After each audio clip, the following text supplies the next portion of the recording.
you call yourself wise while the truth stands right before your eyes. How you call this holy when mercy's been exiled and justice denied? Yo, I saw smoke in your courts while people seeking God's face. Saw blood in the basin where prayer should have taken place. Y'all built an altar to fear, dressed it up as tradition, but I was sent to expose this corrupted religion. You think that Jah wants blood, that's the lie you defend. But mercy not blood is what my father said. Till compassion replaces the violence you do, the wrath of my father Jah will not cease from you. I came to abolish sacrifices, bring the kingdom through, but the wrath you blame on God is the harm done by you. You quote the scrolls but ignore what they teach. Your hands spill blood while you stand there and preach. You call it worship but the prophets called it sin. You honor God with your lips but your hearts ain't in. I came to break chains, not polish your system, the silence, the violence. You refuse to listen, your temples become a mirror of Rome, a palace of death where the presence once shone. No, no, no. Hey. Y'all think the Most High pleased with the lambs you slay? I'm here to tell you that he looking the other way. Mercy was the message from Hosea to today, but you traded compassion for a pagan idol's way. No more blood. The kingdom's in your sight. No more blood. No more smoke rising into the night. No more blood. If you knew the heart of the God you claim, you put down the knife, step out of the flame. No more blood. Go and learn what mercy means. No more blood. Take away all these sinful things. No more blood. If you knew the heart of the God you claim, you put down the knife, step out of the flame. Look. Isaiah warned you, Amos cried loud. Hosea exposed you in front of the whole crowd. They said your offerings were void, your feasts obscene, while widows starved in the alleys unseen. You decorated the priests with scarlet and gold, but buried compassion in rituals old. You honor the prophets, now they're long dead, but kill their message, every word they said. I'm here to fulfill what the scrolls foretold. A new heart of flesh, not your altars of old. Your temples of business, your worship a trade. You tax the poor with the laws you made. Listen, you've turned my father's house to a market of graves where the cries of the innocent echo like slaves. This ain't devotion, it's a cycle of death, a system of violence robbing the innocent of breath. I came to end it. I came to restore. You want the kingdom? It stands at your door. No more blood, the kingdom's in your sight. No more blood, no more smoke rising into the night. No more blood. If you knew the heart of the God you claim, you put down the knife, step out of the flame. No more blood, go and learn what mercy means. No more blood, take away all these sinful things. No more blood. If you knew the heart of the God you claim, you put down the knife, step out of the flame.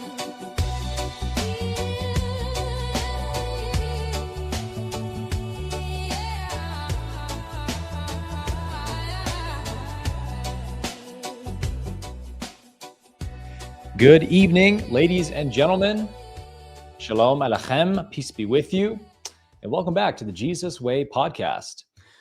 We're coming at you today with a Friday night live stream, which we haven't done before because we are hunkering down for the ice apocalypse here in Texas. And actually, I just heard, guys, that it's going to hit the entire eastern hemisphere of the United States, which is nuts and doesn't sound normal to me. I don't know about you. But in any case, how are you guys doing? Amazing. It's good to be here. Cam, we're so happy to have you. You're an absolute legend. I don't know if y'all have seen it yet, but Cam I don't want to be mean, but he absolutely destroyed in this debate with a big carnivore influencer, and we're super proud of you, bro. You barbecued him. That was pretty epic, man. But you did it with love. Cam, you're muted. Cam with the mute, man. Gets him every time. Every time. Geez, sorry guys. It's the muting with the music playing. It messes me up. Yeah, man. I appreciate that, James. It's one of those things where civil debate, I think, is the only kind of debate that really moves things forward. You know, like there's so many times that you want to just really dunk and lay something down. And I think it goes a little ways, but I think when you can actually get the other side to concede a little bit more, you have more impact with that individual. And then I feel like that impacts the viewers, which is really the most important thing. You're never probably going to convince the debate opponent, but you can convince or sway or just educate a lot of viewers that way. Yeah. Yeah. Debating is a good art form for revealing truth, because when two people are debating an idea, it only hurts if you're identified with your beliefs and your idea. And everyone would say that, oh, I'm coming to the table in good faith. I'm not attached to my beliefs. I just really want to know what's true. But rarely is that actually the case, right? In a debate, we'll kind of bring that out of who's actually just identified with their beliefs versus who's trying to find out what's actually true. And when you just show up to a debate wanting to know what's true, and you're actually willing to be proven wrong if the evidence supports it, then you have nothing to fear or worry about. But in this case, I think the opponent you debated, I can't remember his name, but he came in really good faith. He seemed pretty open-minded, and he actually was conceding, to his credit, a lot of the positions you were laying down. And I think personally, obviously, that this debate is extremely one-sided. I mean, there's just no arguing the spiritual philosophy of the whole issue of animal murder ethics. Should we consume animal flesh? To me, it's it's the easiest debate to have if you're on the side of peace and love and compassion. But suffice to say, Cam, you did an amazing, masterful job at kindly and lovingly showing him the spiritual ethics from where you're coming from. And to his credit, he really had no choice but to concede that you do have the higher moral position, which was great. Yeah, totally unexpected, to be honest. And the crazy thing is that was like 6 months ago or something like that debate. Yeah, it was. It was on the Ellen Fisher podcast, by the way, for everyone listening. If you want to go look up the Ellen Fisher podcast, and it's her most recent debate. But yeah, Ellen has a whole schedule with her. She shoots a big chunk of them and then she releases them very incrementally after that. So yeah, it's been like 6 months since I did it. So I was like surprised to see. I was like, what did I even say? I had my arguments updated. I know, right? So, but yeah, I was pleased. I was excited about it. But yeah, go watch it because it's a really good one. And the more you watch, it bumps up the algorithm so more people can watch and hear the arguments and all that. Epic. Yeah, we're planning to do some more debates coming up as well. We consider debating to actually be a fundamental part of the Jesus way. I mean, Jesus debating the Pharisees. If you read the Clementine literature, it's constant debating and philosophy and really digging for the truth in an environment where it was like almost a spectator sport. And this is how the population would reach its conclusions and opinions through this mechanism. So sometimes people are like, will say for us not to debate. And I agree that we should pick our battles wisely, right? But debate is part of the way. And it's actually a really effective tool for spreading the message. I agree. Yeah, you're trying to expose bad ideas, not expose people. It should never be personal in a debate. It should always be about the ideas. But in today's YouTube sphere, especially in the Christian, Orthodox, Catholic kind of world, it's all about the blood sport debates of they're really trying to humiliate the person that they're debating rather than just expose the bad idea. And so I thought, again, you did a great job of just sticking to the ideas. You were very kind and conceded to him a lot of the points of, hey, that's fair, man. I appreciate that. So it's just a great example of what a true philosophical, good faith debate should look like.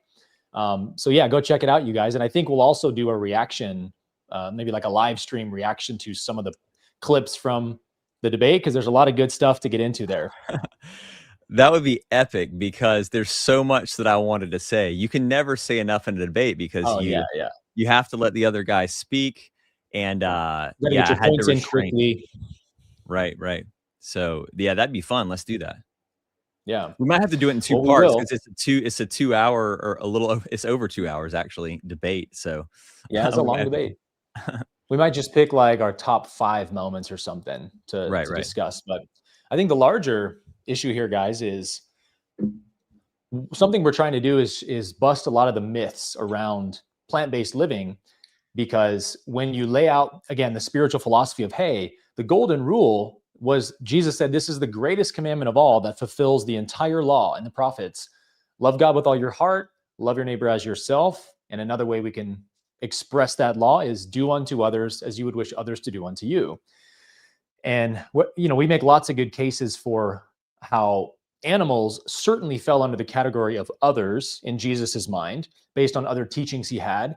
But even if you don't include that, like just the spiritual ethics alone of not doing to another sentient being what you would not want done unto you is pretty much undebatable. For even carnivores will concede to that. And so this is the big point we're trying to show, is that if your only contention is, well, I agree, it's, morally indefensible to murder innocent creatures against their will, it's definitely not in alignment with the golden rule. But I have to eat meat because I won't have muscles, I won't have testosterone, I won't X, I won't Y, I won't Z. There's all these reasons, there's all these buts and what ifs. So something we're trying to do, the three of us especially, is bust these myths in a big way. And so something I've been training for since September, October, I set a goal to hit a 5-plate deadlift, a 4-plate back squat, a 3-plate bench press. So a 500-pound deadlift, a 405-pound back squat, a 315-pound bench press at single-digit body fat. And I eat maybe 50, maybe 75 grams of protein a day.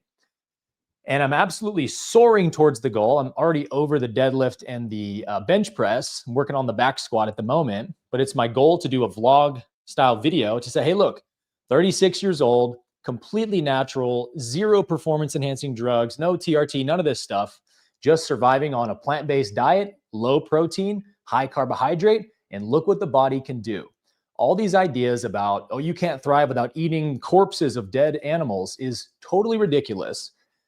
And people aren't even ready, right, for what this says about the nature of our universe, of like God created a universe where we cannot thrive in health without murder and genocide. I don't want to live in that universe personally, but thankfully we don't. And we're just trying to show people that we don't. And there's a lot of cognitive dissonance around this topic. And so one of the things that you're doing, Cam, right now as we speak, is you are, I want to say, what, 17 days into your fast? You're muted again. Oops, he did it again. just started day 17. Yeah. Okay. As Nice. because I started originally, my first day technically was the 6th. And I started in the evening. So I ate dinner, an early dinner, and I was done by about 5:30. So that started day 1. So all day today, I was still on day 16, but as of right now, I've just started day 17. Yeah. Wow, man. Just water, So- which, by the way, just to preface, so everyone knows, I'm going to be drinking a lot of water the whole time. Like I have to drink it like every 5 minutes. So bear with drink me. your water, brother. It's how I'm surviving. Yeah. So Cam is doing a 40-day water fast. And not only is this just an incredible feat to even attempt to do, let alone accomplish, but can you give us your inspiration, Cam, of why you wanted to do this and what you're trying to kind of demonstrate through this 40-day fast to the world? Yeah, well, some of that we'll go through in our presentation today, but to really just hit the key point, I'm calling it a fast for justice, which is something that just came to me one day when I was really like, I want to break it down to just one word. Like, what does this really mean to me? And when I say justice, to me, it's the golden rule, what you were just talking about. That is why the genius of Jesus is so powerful. And what's so cool is the golden rule is in all forms and every single religion there is. But you can't really explain justice better than that. Do unto others as you would have them do unto you, and do not do unto others as you do not want done to yourself. That is true justice. And so the mission was to fast, to obviously draw closer to God and his will, but knowing that his will is ultimately the kingdom of heaven vision, where there is this peaceable kingdom, where there is a downfall of the beast system of relying on all of this exploitation and murder and injustice to fuel our bodies, clearly, which we don't need to do based on your results, Aaron. So there's so much we can do with that, but I think sometimes it's good to take a step back and really go inward and be the change that you want to see in the most powerful way. And so for me, it's stepping into a time of prayer for how I can be of better service to this goal of justice for all beings. It's a time to visualize that it's just already happened. I spend a lot of my time in my prayers just visualizing that there's just liberation, that the message has been received, and that the kingdom is here. And then I spend, time when I'm suffering through it. Thankfully, it hasn't been much on this. God's grace has just carried me. The angels have ministered to me, as it says with Jesus's fast. Let's go. I just feel great most of the time. But, the moments that are challenging, the moments where I have those things, it's nice too, because I think that suffering is humbling. It's good to be humbled. It's good to be, I guess, in a way, put in the position where you can even that much more relate to the suffering which you are trying to destroy, if you will. So it just puts me in that vulnerable state of just really needing the power and the presence of the Spirit moving and God moving to help me along and help all of us along on this mission. So that's what it's ultimately for. I have some personal reasons too with my family, some prayers that are going on with some breakthroughs there. But yeah, that's it. So awesome, man. So how has your experience been so far? Take us through a day in the life and what you've been experiencing and your kind of strategy for going through this fast. Yeah. So first and foremost, disclaimer, I'm not recommending anyone do this. Especially, 1 to 3 day fasts are totally safe. You can look that. Google will tell you that probably. But once you get past that, or maybe some people say 5 days are pretty safe, but once you get into the extended stuff, it's heavily recommended to be monitored by an expert. So I did that. I hired an expert who's done this countless times. He's led 12,000 people through 21-day water fasts or longer. And he's led over 1,500 people through 42-day fast. He just, check this out, man. He just completed a guy who did 60 days, and the guy was smaller than me when he started, which is insane to me. Wow. But it's a testament to his protocol. So he has a protocol to make sure you do it super healthy. And the way that it works is I have a full spreadsheet. I do an hour-long check-in with him and a few other people that are fasting together under him. And we take all of our vitals every single day. First thing we wake up, blood pressure, blood oxygen content, temperature, weight, BMI, muscle, all of that. And then the big key to the whole thing is water consumption. So I drink slow sips of water all day long, which can be, that's been one of the challenges. It's just a little tedious. Yes, tedious. It can get annoying, but I'm super hydrated. But I cannot drink over 500 liters of water per hour, because once I do that, then it just becomes expelled water quickly. The kidneys can't handle that. What's that? 500 milliliters of water? Yeah, sorry, 500 milliliters. Yes, thanks for correcting me. I can't consume more than that's a pretty high limit. Yeah. I can't consume more than that, so I don't flush the kidneys and flush electrolytes, right? So you're not taking electrolytes in either? I just started electrolytes last night just because. Yeah, and the reason why Lauren, who I'm fasting with, everybody check him out too. You can find him. There's only one Lauren that does this kind of fasting. I don't remember what his handle is and stuff. But the thing is if you fall out, like if you stick to the protocol, Lauren says you don't need electrolytes. He does recommend having them for backup though. So what happened with me, I think, is because, like I said, the water can become so tedious. I can get distracted reading a book or doing whatever, and I'll get behind on my schedule because I have that hourly limit. But then I have to hit, like today, I have to hit 7.6 liters of water by the time I go to sleep. So that means with that limit each hour, that means I have to drink from 7:30 a.m. when I wake up till about 9:30 at night, constantly. Wow. So I can get behind, I can kind of mess up. And when I do that, I try to catch up, which you're not really supposed to do because you just flush it. And so I've done that a number of times and I've peed a significant amount. And so I'm like, maybe I peed out some electrolytes. I'd just rather be safe than sorry. So I took some, but I'm only going to take it if I really feel I need to. I don't have any of the symptoms of like electrolyte, like I'm missing something, so. Yeah. Dude, you look healthy as an ox. I mean, chat, do you agree? Cam's aura is off the charts right now. Your hair glow, looks man. super healthy. You got the Thanks. glow, man, and it's really inspiring. Today was a really good day too. I mean, like I said, I've been cruising pretty good, but today I think I hit another new level of like activated. I just feel really light, my mental clarity, my sharpness, and I almost just feel normal, like as if any other day when I feel really good when I'm not fasting, No hunger pains? I'm not hungry at all. I've been hungry for weeks now. Wow. I lost my hunger your on like sleep? day 3. What's that? How's your sleep? Incredible, dude. Incredible.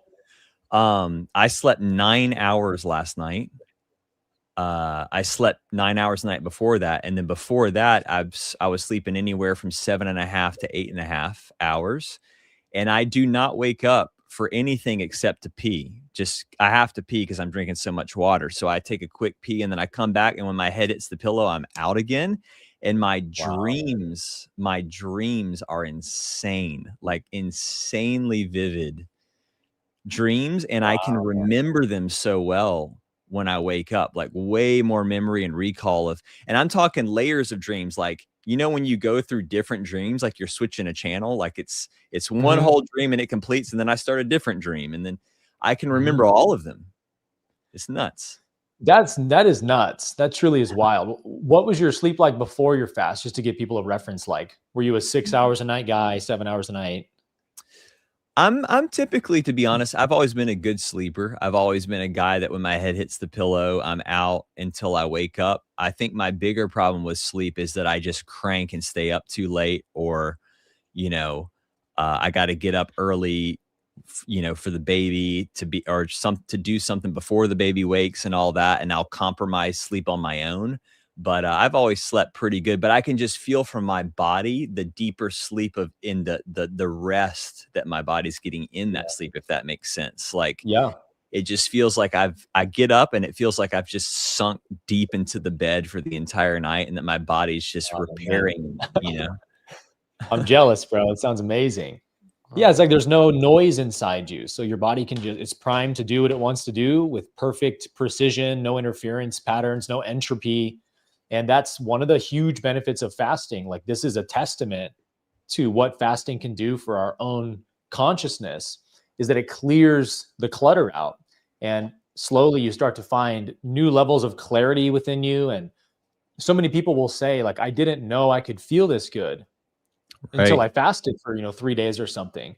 So we want you to take us through a little presentation you put together, Cam, to discuss how fasting is actually a Nazarene Essene sacrament that was a pillar, staple practice of the first apostles of Jesus and Jesus himself, that it was lost in the tradition as it became more of a Greco-Roman thing and a Gentile thing. And I was even reading this in one of my New Testament textbooks today for my class about how the Greek Gospels that we have, it's like the authors of the Gospels don't seem to understand or be very aware of where the Gospels took place, like the Judean Palestinian region. Their geography is off. They seem to be like, they don't understand the region in which the Gospels took place. And that, to me, that's a big red flag, that like, this is a different tradition in another part of the world trying to understand us, a culture, a religious movement that was not their own. And so it's not a surprise that a lot of the sacred practices and sacraments of that tradition, the Hebrew, Jewish, Christian, Nazarene tradition, would get lost as it becomes this Greco-Roman tradition. And fasting is probably the chief of all practices or sacraments that was lost. And I think you're going to show us this right now in this presentation, but there's the one infamous verse about fasting where Jesus says the disciples can't cast out a demon from someone. And Jesus says, well, this kind only comes out through prayer and fasting. And that's actually, that verse has been taken out of most English New Testament Bibles today. And it's like such a curious thing of if Jesus really did say that, which there's really good evidence we're going to look at that he did say that, why would you take something out like that with just enormous implications that not only the demons in someone else that you can cast out, but like there's demons in us that can only come out through prayer and fasting. And we all need to be able to fast, at least if you're not going to intermittent fast, like do a 1 day water fast once a month or something just to keep the system cleansed and purified. And, Christians today, almost no Christians fast or even have a concept of fasting when it was actually a staple practice of Jesus and his disciples. 100%. 100%. So should we jump into it? Should we jump into the presentation? Let's jump into it, man. Cool. So like you said, the verse in question is Mark 9:20, and also it's Matthew 17 parallel.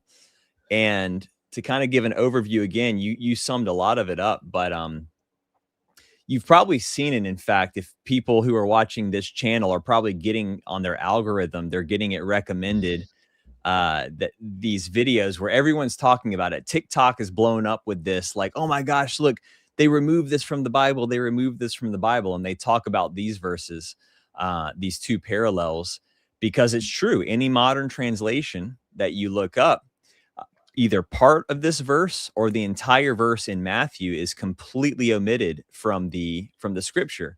And I've not seen an apologist or a Bible scholar or anyone take one of these down yet. But it's interesting because I'm expecting someone to at some point. And why is that? It's because the general consensus, and it's commonly known, the reason why they're taken out of our modern translations is because those verses and these statements aren't in the earliest manuscripts, will be what they say. And when they're referring to that, they're referring to the, golden Vaticanus and Sinaiticus documents. So we're going to go into that a little bit and how much that really holds water, because I think there's still more to look at. So just to really review what it says, let me I can't see it as well on my yeah, it's a little small. So anyways, yeah, I didn't realize it was going to quite show up like that. It might be the 1080p. But in Mark 9:20-29, like you said, Aaron, this is the story where Jesus has been called in to heal a boy who's demon possessed. And like he says, they brought him to the boy. And when the spirit saw him, immediately it convulsed the boy, and he fell on the ground and rolled about, foaming at the mouth. And Jesus asked his father, "How long has this been happening to him?" And then he said, "From childhood. And it has often cast him into fire, into water, to destroy him. But if you can do anything, have compassion on us and help him."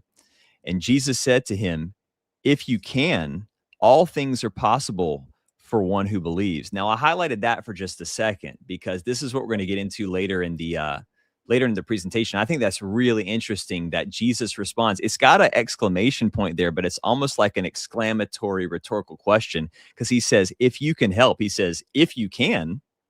Like what? Yeah. There is no if. All things are possible for one who believes. So he goes on, "Immediately the father of the child cried out and said, 'I believe, help my unbelief.'" Again, this is a huge key for where this presentation is going to go. So remember that. Help my unbelief. And when Jesus saw that a crowd came running together, he rebuked the unclean spirit, saying to it, "You mute and deaf spirit, I command you, come out of him and never enter him again." And after crying out, convulsing him terribly, it came out, and the boy was like a corpse, so that most of them said, "He is dead."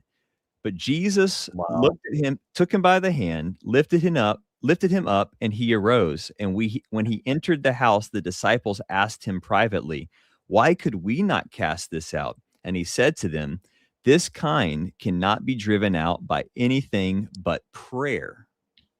Okay, anything but prayer. So this is the ESV version. This is a modern translation.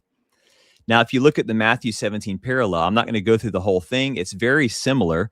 The one difference is this whole idea of the belief in believing that you can is actually replaced by the parable of the mustard seed in this parallel. So as you see here, because you have little faith, for truly I say to you, if you have faith like the grain of a mustard seed, you will say to the mountain, move from here. I'm sorry, it's not the parable, but he's referring to that same concept. Yeah. You will say, move this mountain, and from here to there it will be moved, and nothing will be impossible for you.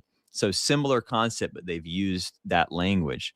But take a look at this verse. I know it's hard to see. The story ends there. Nothing will be impossible for you. There's not even the disciples asking him, how did this happen? And him saying it comes out through prayer. It skips literally the verse. That last verse there is verse 20, and then it jumps to verse 22. There's no verse 21 in the Bible. So that's the one that all the TikTokers are like, look, it's missing verse 20. It's not even there. Like, count the verses. So we've got this really interesting anomaly. So to show you what's happening just to the right here, I pulled up the different translations, one on top of the other, and you see they're all in the Mark verse. They all say this kind can come out by prayer. But then the King James highlighted there says, and fasting. So the King James version has and fasting. And it's a really popular verse and concept that's been preached that way for, hundreds and hundreds of years. I heard it growing up in my my Protestant churches, and especially a Pentecostal church I went to. They love this because he's casting out the demons and doing the whole thing. But it's because they're using the KJV version, right? So let's look at the evidence now and see if it's actually if it actually holds water. Are you pulling something up, Aaron? Well, I have an NRSV translation, which is the one scholars prefer. And it also has verse 21 missing. It goes from 20 to 22. Isn't that wild? Weird. Yeah. So like I said, scholars will tell you it's because it's not in the earliest manuscripts. So are you controlling the slides, or am I able to do the slide from my side? Okay, cool. Yeah, go for it. Awesome. So did Jesus really say prayer and fasting? Two ancient codices stand against the manuscript tradition. So here's where the textual divide comes in. In Mark 9:29, nearly all Greek manuscripts read nothing but prayer and fasting. So check that out. All the Greek manuscripts have it, but they're later. They're getting into the Byzantine era. So they're not early enough to be the earliest tradition, right? But there's overwhelming evidence. All three known Greek manuscripts include prayer and fasting. P45 is a big indicator here. So for those who don't know, an indicator like P45, it means papyrus 45. So these are papyri, ancient manuscripts, and they're usually torn to shreds, and they're little fragments that are found. And when they're dated, they're often almost always dated way earlier than the manuscripts that we have, like, Sinaiticus and Vaticanus. They pushed the tradition much earlier. P45 is a really early one. I think that one's like early or to mid 2nd century or something like that. Now, super early. That manuscript doesn't have the word fasting in it. But here's the key. You'll know about this, Aaron, with your studies that you've been doing in school and everything. The word fasting is missing, but it's a space that seems to require that word, right? Because the way they wrote these scripts is script to a continuum, right? Is that the way they script? Yeah. So there's no spaces. The words just go on and on and on all the way down with no spaces, no paragraphs, nothing. And the way the sentence flows, that space is missing where fasting should be. So pretty much all scholars agree that that manuscript had the word fasting in it. We just can't see it because the, you know, bugs ate it or it decayed, right? Yeah. So that's real quick, interesting. Cam, because you mentioned the Byzantine manuscripts mostly are the ones that have the Mark 9:29 with prayer and fasting. I looked this up on GPT, so take this with a grain of salt because GPT is not always accurate, but it came back with a strong answer. I asked it how many Alexandrian manuscripts have Mark 9:29, and it said at least 6 Alexandrian manuscripts have prayer and fasting, and it names them, some of them. Codex Regius, P33, P579, and P892. Interesting. So that's interesting. That's not a small number. Yeah. I'm gonna have to look into that. I didn't come across those. I'm pretty sure wasn't Sinaiticus and Vaticanus also at Alexandrian as well, if I'm not mistaken? Yeah, Sinaiticus is Alexandrian. I think Beze is Byzantine. I could be wrong, but those are the polished ones, right? Those are the first full codices of the New Testament we have. So that's the clean, edited version of the New Testament that they wanted. So I like to look more at the early manuscripts. Right. And they're kind of like the go-to for apologists as well. Like, for instance, Wes Huff, who we debated, they love referring to these two texts as like their, you know, big time standard for their proofing. Now, I thought I took this out. Clementine. Wait a minute here. I got to check. This is the one you sent me today. Upload the wrong. Let me you know what? You pulled it up here. I have the most recent one uploaded on my side. Can I share mine? Yeah, try it. I'll it says remove it. Oh, that is mine. Just a minute. As long as the information's accurate, I guess.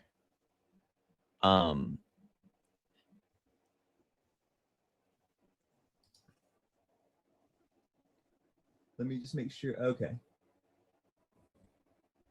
All right, we'll go through it. That just might have got messed up. All good. So pull it back up. I think we're good. I think that change just might have got missed. Yeah, no worries. I think Cam's. So not pseudo Clement. You know, Aaron, you made a good point on this. That wait, it skipped pretty far. How do I go back? Keep going. Is it stuck on your side? Nope. I'm not controlling the slides. Weird. Your video is a little blurry. Back and it's like doing its own. Okay, actually, I can control the slides. There you go. We're live streaming, folks. This is what happens. Yeah, we're live streaming. Sorry, guys. So let me go to the slide for you, Cam. There you go. Yeah, can you see that? Yeah, there's just kind of a delay on my side or something for the. James, is Cam's video blurry for you? Because it is for me. Mm-hmm. Yeah. Okay. Uh-oh, sorry guys, but you can hear me well, right? Because I have the right. Yeah. I have the right screen up now. Okay, so not pseudo Clement. It's Clement quotes Jesus' teaching. Scholars will call it pseudo Clement, so I guess it is fair to put it up there, meaning that it's someone who wrote in Clement's name. They don't know who it was, right? It doesn't mean that it's necessarily some false text. In fact, this text, I believe, is 2nd century. We'll get into that in a minute. But really, all of these texts, including our Gospels, should be pseudo texts because Mark didn't actually write Mark. Luke didn't actually write Luke. It could be pseudo Luke, right? So it doesn't really mean much. But Clement here has this kind goes not out but by prayer and fasting. And here's his context. He's writing it in his work on virginity. And he says, visit those who are harassed by evil spirits, according to the teaching of our Lord, who has said, this kind goes out but by prayer and fasting, offered unceasingly and with earnest mind. So this is not a casual allusion. It's the entire exorcistic instruction and structured around prayer and fasting. So that's a proof that we have there. If we go on to the next slide, yeah, like I said, I thought I put the dating on here, but scholars date this to 2nd century. So that's a big proof. It means that this would have had to have been in whoever was writing this is material that they were using. So that dates that reading earlier as well. Jerome and Epiphanius both accept this Clement as a witness. Jerome, he accepts it, and he even uses it in his defense about fasting and prayer.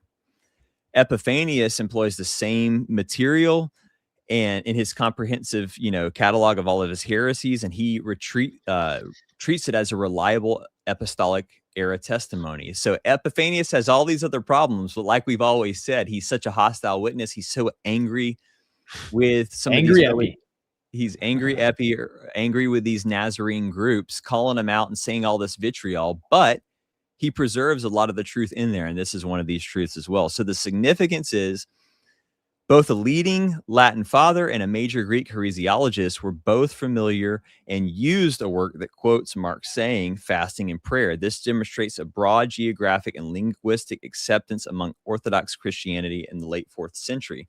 So that's 4th century. And again, I don't know what happened. I edited these slides where I changed it to say to say that it's got a 2nd century scholarly approval, but it's not there. Oh well. Well, can I jump in real quick, Cam? Yeah, go for it. While you're doing that, I'm going to just see if I can find where maybe I uploaded the wrong one somehow. Because you mentioned Jerome and Epiphanius, but there's other church fathers that attest to the Clementine writings, specifically the kernel texts like the Ascents of James and the Travels of Peter. So maybe you already knew this, Cam, but Clement of Alexandria speaks about the Travels of Peter, and he treats them as an ancient, authoritative, like apostolic scripture, like real, records of the apostles. They're not scripture to him, but they're like legitimate apostolic writings, and doesn't condemn them in any way at all. And this is a 2nd century witness, Clement of Alexandria. So this proves that the Travels of Peter at least is no later than 2nd century. I just did a video on Instagram where I mentioned it was a Trinity response video I did to Inspiring Philosophy.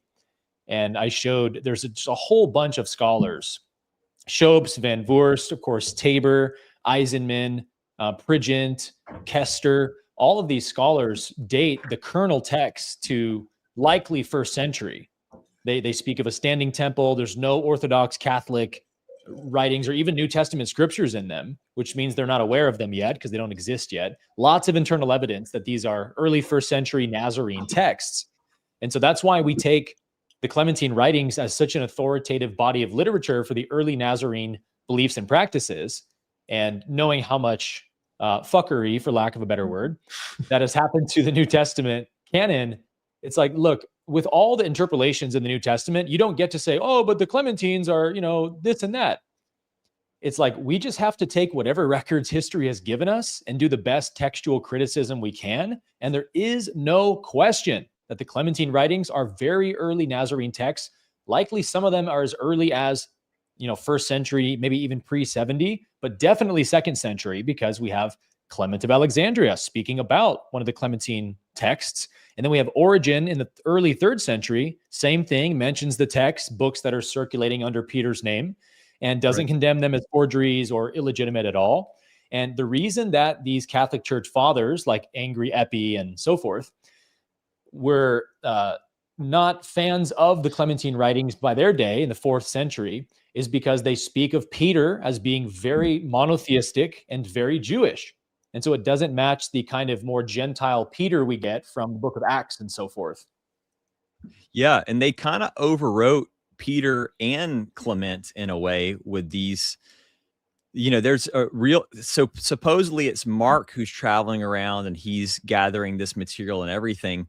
But there's another tradition that it's Clement who's traveling around with Peter, and he's the one documenting all of his travels, like the Clementine literature shows. And there's even a tradition that Clement is like the first pope in a way. I don't think he would have considered himself a pope, but they had that tradition for a minute and they swiped it to the side and got their new papacy and everything. But yeah, it's powerful stuff that just shows how valid this was in that early time period.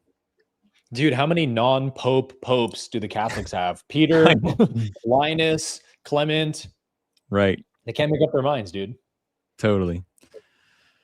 So this one's really cool. So the apocalypse of Elijah witnesses to the anti-fasting movements and really, you know, harkens to this early idea that fasting was in the early tradition. And this manuscript says, whose God is in their belly, who say that there is no fast, nor hath God appointed it. Remember that the Lord has appointed fasting since he created the heavens. And actually, I believe in that ... it says, do not be deceived by these people. So here you have in this apocalypse of Elijah, which again, another 2nd century document. It's talking and warning about those who will try to convince you that fasting isn't a part of the tradition or try to minimize it, you know, in some way. And what does it say? Their God is their belly. Well, that is something that I've always thought a lot about when we think of how the Nazarene tradition moved from this non-flesh consumption as a daily habit, not even a fast. It's their actual diet and lifestyle, to the Pauline creedal Christian tradition where we just eat and gorge ourselves like the Greco-Roman world. So it's the shift into the Greco-Roman world, whose God is their belly. I mean, the Greeks were just lavish with their, you know, parties and banquets with all of the just gluttonous, you know, food and everything. So, and sacrificial systems and meat, you know, or on their side as well. And they were persecuting Christians who were trying to stop that, early Christian Nazarenes. So that's really interesting that there's a warning that early about that. The idol of the belly. Sorry, Aaron. The idol of the belly is probably the most prominent idol in the world right now. We see it everywhere, and people are so addicted to food. They're so unconscious about their food habits, about the destruction and violence it wreaks, and even just the gluttony, the amount of food we consume, its impact on our society through this obesity crisis and the health crisis. It's become a god, especially in America, and that's why fasting is such a powerful modality, because you're fasting from a false god to get in touch with the true one God of the universe. And I think that's why for certain types of demons, fasting and prayer is the only prescription, because you have to break this attachment, this false worship to a false deity in your belly. Hey, we got our buddy Sartain in the chat. Clementine Homilies 9.10. Hence, in order to the putting of demons to flight, the most useful help is abstinence and fasting. Let's go. What a gem. We knew Chris would come through with some bangers. Chris has all the Clementine bangers, man.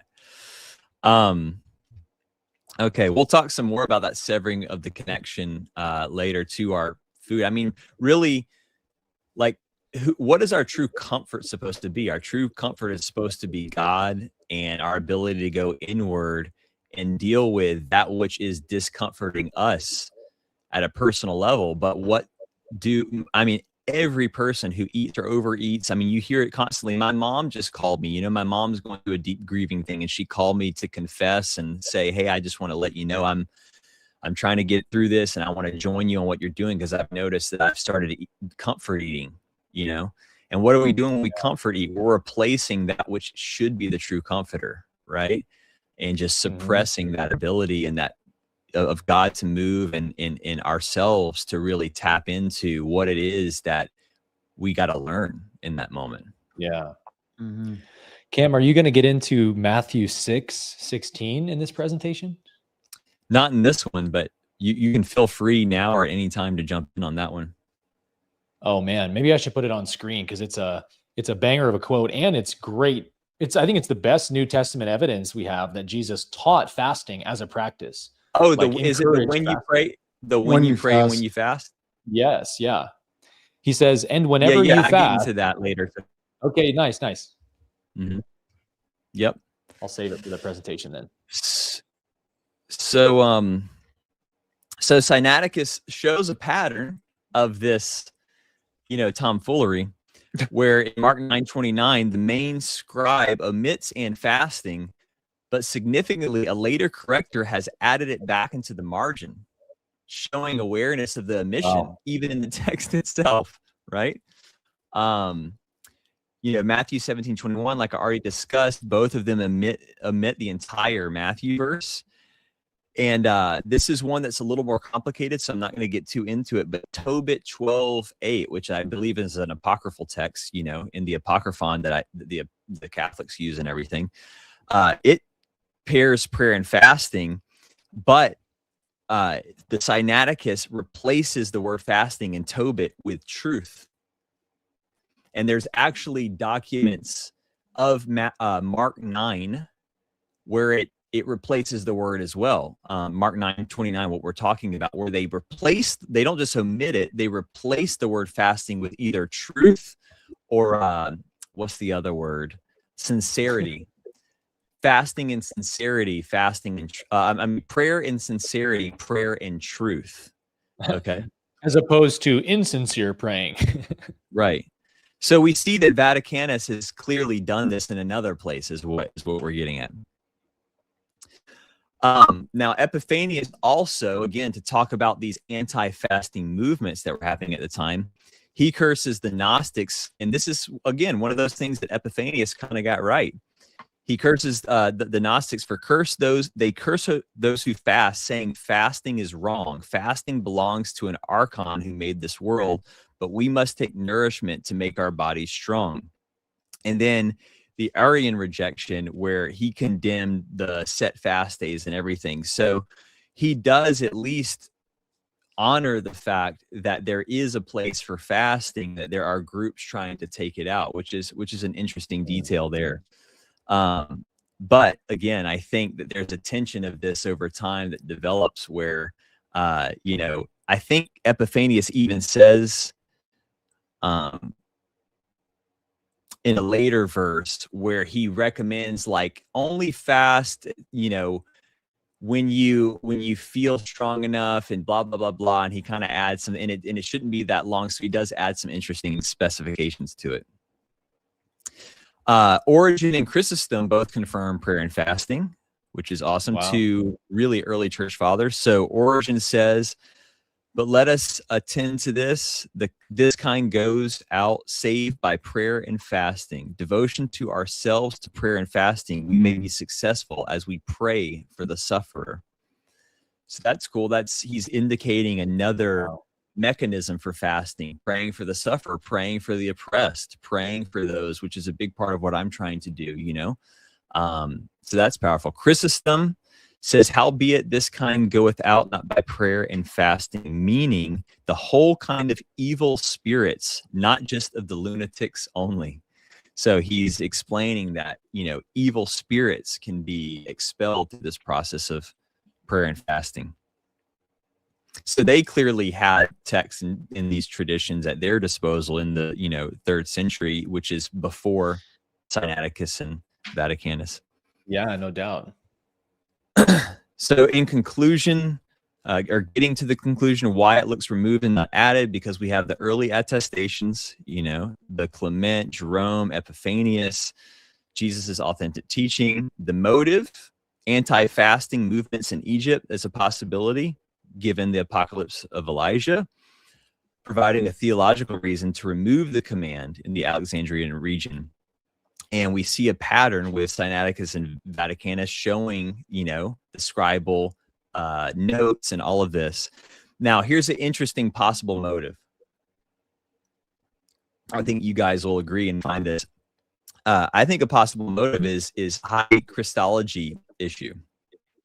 Orthodox copyists would have been taken back by the implication that Jesus needed to fast to cast out demons, because would Jesus, the Son of God, who is superior to angels, need to fast to rebuke lower fallen angels?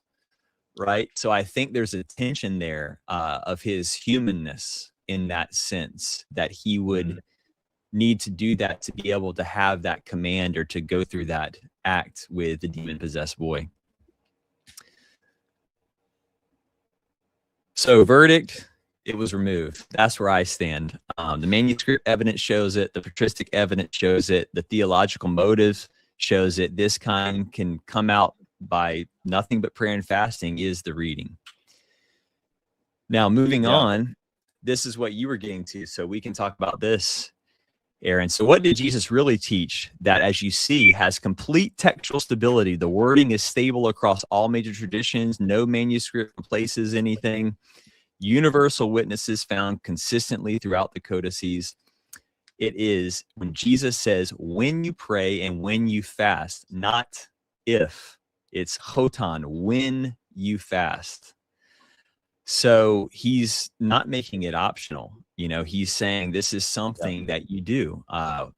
It's a part of the way. It's a part of tapping into all the various, you know, casting out the demons, the evil spirits. But like we said, the sufferer, we'll get into some more implications for what fasting can actually do. Did you have anything on that verse that you wanted to add, Aaron? Yeah, just even more than like Jesus is instructing them to fast. I think it's even better than that. I think he's acknowledging that these people, whether they were, you know, Nazarene followers, Essenes, regular Jews, they were already fasting. He's just talking to them like, hey, so you know how you fast all the time? Like when you fast, do X, Y, Z. Yeah. This was a normal accepted practice in the Jesus movement. And just like baptism became, you know, indistinguishably changed in the Catholic tradition from what it actually was from the Essene type of Judaism. This was not a one-time, oh, you pray this prayer, you get dunked, and then you're saved and the Holy Spirit fills you. It was a daily, regular practice to purify yourself in the waters of cleansing, as the Dead Sea Scrolls say. And then you have the Eucharist, which is like this weekly thing you do at Catholic Mass. And that's not what the Eucharist was to the Nazarene disciples. When we look at the Didache, it's been totally changed and obscured. And then we have fasting. So 3 huge staple practices of the Jesus movement and what it means to follow the Jesus way. It's a travesty that we've lost the power of these practices, because I think when Jesus says these things only come out by prayer and fasting, he's touching on an important metaphysical principle here with demons and demonology, and understanding how the dark powers work is that they need attachment points in the host body, in the host person, to remain anchored there. And we know that flesh consumption is one of the biggest ones. When you consume an animal that's been murdered against its will, and especially one that's suffered for a majority of its life, you're consuming a tremendous amount of negatively polarized energy, which negative entities can attach to. But even just all the toxins, parasites, whatever things you're picking up are all in your body, which are creating more negative polarization that can give an anchor point to demons. So Jesus is clearly trying to explain that when we fast, we go through this, the body goes through this incredible detox process that eliminates so many, if not all, of the anchor points in the body, which then allows the demon to be cast out. And if the body's full of these anchor points, then yeah, I mean, this kind can only come out by prayer and fasting. Well said. Yeah. It was, like you said, Aaron, this was not some secondary thing. I think it was very central, because, you know, we have the Essene Gospel of Peace, and we can debate that all day. It's historical accuracy, but it's the central component. It's all about spiritual warfare and cleansing demons, because if you really want to have a spiritual community that's going to thrive, you need to make sure it's not infested with dark entities. I mean, it seems you got to have they needed to be diligent about that. But it's also interesting because you mentioned baptism, and in the Didache, one of the earliest, most prominent early Christian writings, they actually say that when someone's new to the community and getting baptized, that the baptizer and baptizee both needed to fast for 2 days before it. Yeah, that's right. So an extremely central component. And like you said, this was all because of spiritual warfare and cleansing the mind, cleansing the soul, cleansing the body as they were initiated into this community. So they could have a pure vessel, they could be of service and not be of detriment to the community by having all these entry points. Because, you know, a team is only as strong as its weakest unit. And we've seen what's happened in Christianity when you start letting some demon-possessed apostles get involved. Those pesky demon-possessed apostles, man. Well, Cam, I think your internet's lagging a little bit, but if you can hear me, I know. when you read them, I'm closing some other windows here to see if it helps. okay, Oh, so nice. It does. Chris your just audio's shared the coming quote. through okay. Oh, Yeah, let's read do it. that. Didache 7.4, but before the baptism, let the baptizer fast, and the one being baptized, and any others who are able, but you shall order the one being baptized to fast 1 or 2 days before. So again, for those who don't know what the Didache is, Didache, I think it's Latin for teaching of the 12. And there's really no debate there's no big debates in scholarship that this isn't an early Jewish Christian text, and pretty much all the evidence points to mid to late 1st century. So it is a text that presents itself as being written by the disciples. And when you read it, it does smack of Nazarene Christianity because there is no Pauline theology in it whatsoever.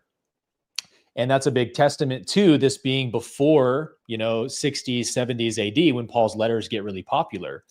And so when we read the Didache, we're getting a glimpse into the earliest Christian tradition of the Nazarenes who followed Jesus. And this is one of the things that they're instructing as part of their baptism. Their baptismal liturgy is you have to fast with the baptism. So these three, like the Eucharist, baptism, and fasting, 3 staple practices that we know that the bread and the wine, or whatever it was, represents actually an alternative to animal sacrifice and flesh consumption. This bread is my flesh. This wine is my blood. That's been lost. And then, of course, baptism and fasting now too. So it's cool that we're pulling this out because fasting is on the rise these days in the biohacking world and health space online, because people are starting to rediscover the incredible healing powers of fasting that, most diseases have been cured through 7 20-day water fasts. Any disease you can think of, basically, there's someone on record who's cured it through fasting alone. So it would do us well to get in touch with this practice again, because not only does it have tremendous physical health benefits, but the spiritual health benefits, as you're experiencing now, Cam, are just as prominent. Absolutely. I love that we're bringing in this baptism element as well, because how I started my fast, I started it on Orthodox Christmas, which is January 7th, which technically is the feast of Jesus's baptism. Well, the baptism is on the 6th leading in. It starts on the 6th. So I started my fast with the baptism in the river close to my house, and then went off to my fast. And that's what Jesus did. As we all know in the text, he's baptized by John, and then he goes into the wilderness to start his 40-day fast. And so, like you said, James, I believe those fasting fast ahead of time, but then the one who baptizes, there's a tradition of continuing a fast after that, and really doing a baptism of the inside, because you're immersing yourself in the water, but now I'm immersing myself in water from the inside incessantly all day long, and letting it permeate and heal and cleanse me. And speaking of, maybe partly why my internet's bad is because, like we started this with, we've got a massive storm coming, and I think the storm's really kicking up and messing with my Wi-Fi now. Which, by the way, I'm like, everybody pray for me, because if here where I'm at in Georgia, there's a warning that the power could go out for like 3 days to a week, and which, that means no heat. Yikes. I'm fine with all the other power going out, but no heat, which on a fast this deep in with no heat in -0 at night temperatures is going to be a little bit challenging, but I'm going to try to push through. So we'll keep you in our prayers up. For sure. You got some firewood just in case? My fireplace is electric. Unfortunately. Shucks. All right. We'll send prayers. We're gonna get baptized by the storm. Yeah, indeed we are. Cam, right, really quick.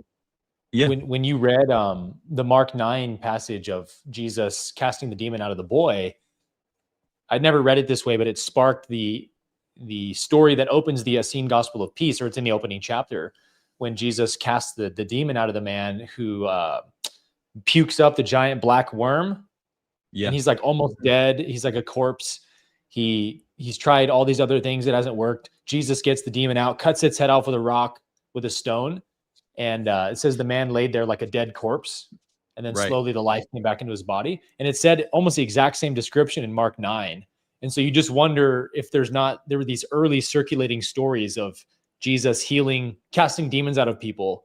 And there was this theme of like, nothing could bring it out. Only Jesus could cast it out. And then they laid there like a corpse for a while when it was cast out until the life came back in their body. It kind of shows that Jesus had mastery over these evil spirits. When nothing else would work, Jesus could still get them out because he was constantly praying and fasting, right? Yeah. And what that text, because I read it, early on in my journey when I dropped all animal products and all of that, that text changed my life. That literal story. It's one of my favorite stories in that text. And what he actually does, if you remember, is people come to him throughout the text with these ailments. And he says, you fast for a week, you fast for 2 weeks, and then come back to me. And to him, he says, you go fast for 7 times a week, 7 times 7. So what is that? 42 days, 49, something like that. 49, So he goes away, and it says that he comes back before he's finished. He's not quite to the end yet, and he's all yellow, I think it describes, and he's just not looking good. And so what Jesus does is he tells him to get down, and he pours some milk out on the ground, and the hot ground makes steam from the milk that he can smell, and the worm comes out because it's been starved, and it can sense the calories. So it finally comes Jesus out. says the worm is angry at you. Or the demon is angry at you, starving it. Right. And then it comes out. And that was the first time I made the connection of like, whoa, parasites are demons, or they're at least a antenna. They're an antenna for demons for us. No doubt. Super powerful. So, and then on that note too, another discussion, but I got to send you guys, I've been talking to the woman who's doing all the research with Eisenman about the validity of the text, and she sent me this insane document. It's like over 100 pages of her research that Eisenman's reviewing. So we'll get into that on another one. You got to send it to me, dude. It's a lot of material to come through. So yeah, we should all probably go through it together. Yeah. Can't wait. We should also sometime do a full episode on the relationship between parasites and demons, because I think that's such a fascinating rabbit hole. And it really rings true for me. It reminds me of the scene in The Matrix, when they kind of exorcise that robotic parasite from Neo. Yep. And you always say this is like how we get plugged into this demonic matrix system. I think it's through these parasites. They connect us to the hive mind, all of these dark thoughts, this lower states of consciousness, the continuation of eating meat and being plugged into this system of violence and oppression. It's all through these parasites, and they're controlling our minds in a way, telling us that we need meat. A lot of the voices we hear are not our own, but I think they're dark entities who interface with us through these parasitic entities. And there's a ton of spiritual traditions around the world throughout history that have made this very point. And thank God humanity is remembering this wisdom, because it's our only shot of breaking free, in my opinion. James, you remember at the event in Miami last weekend, Dr. Brian Ardis and Dr. Ed Group both talked a lot about parasites. And it was during our panel Q&A, I think, Dr. Brian Ardis responded to a woman who had some condition, I can't remember. I think it was multiple sclerosis, I want to say. And he said, he's like, it's all related to parasites. It's parasite-induced illness. And he talked about, this is the parasite cleanse you want to do.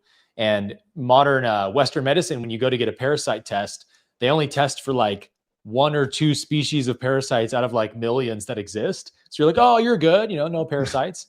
It's like, no, everyone living in the modern world has parasites. It's just a question of how many do you have? Mm-hmm. Right. On that point, I challenge anyone to do this. It's really interesting. My mom taught me this. My mom's really into the parasite conversation. She's in like 15 different Facebook groups, and you can send them photos of what you're expelling, and they'll tell you what parasite it is and everything. So I've been doing that. I've been sending stuff to her. Like, is anything coming out?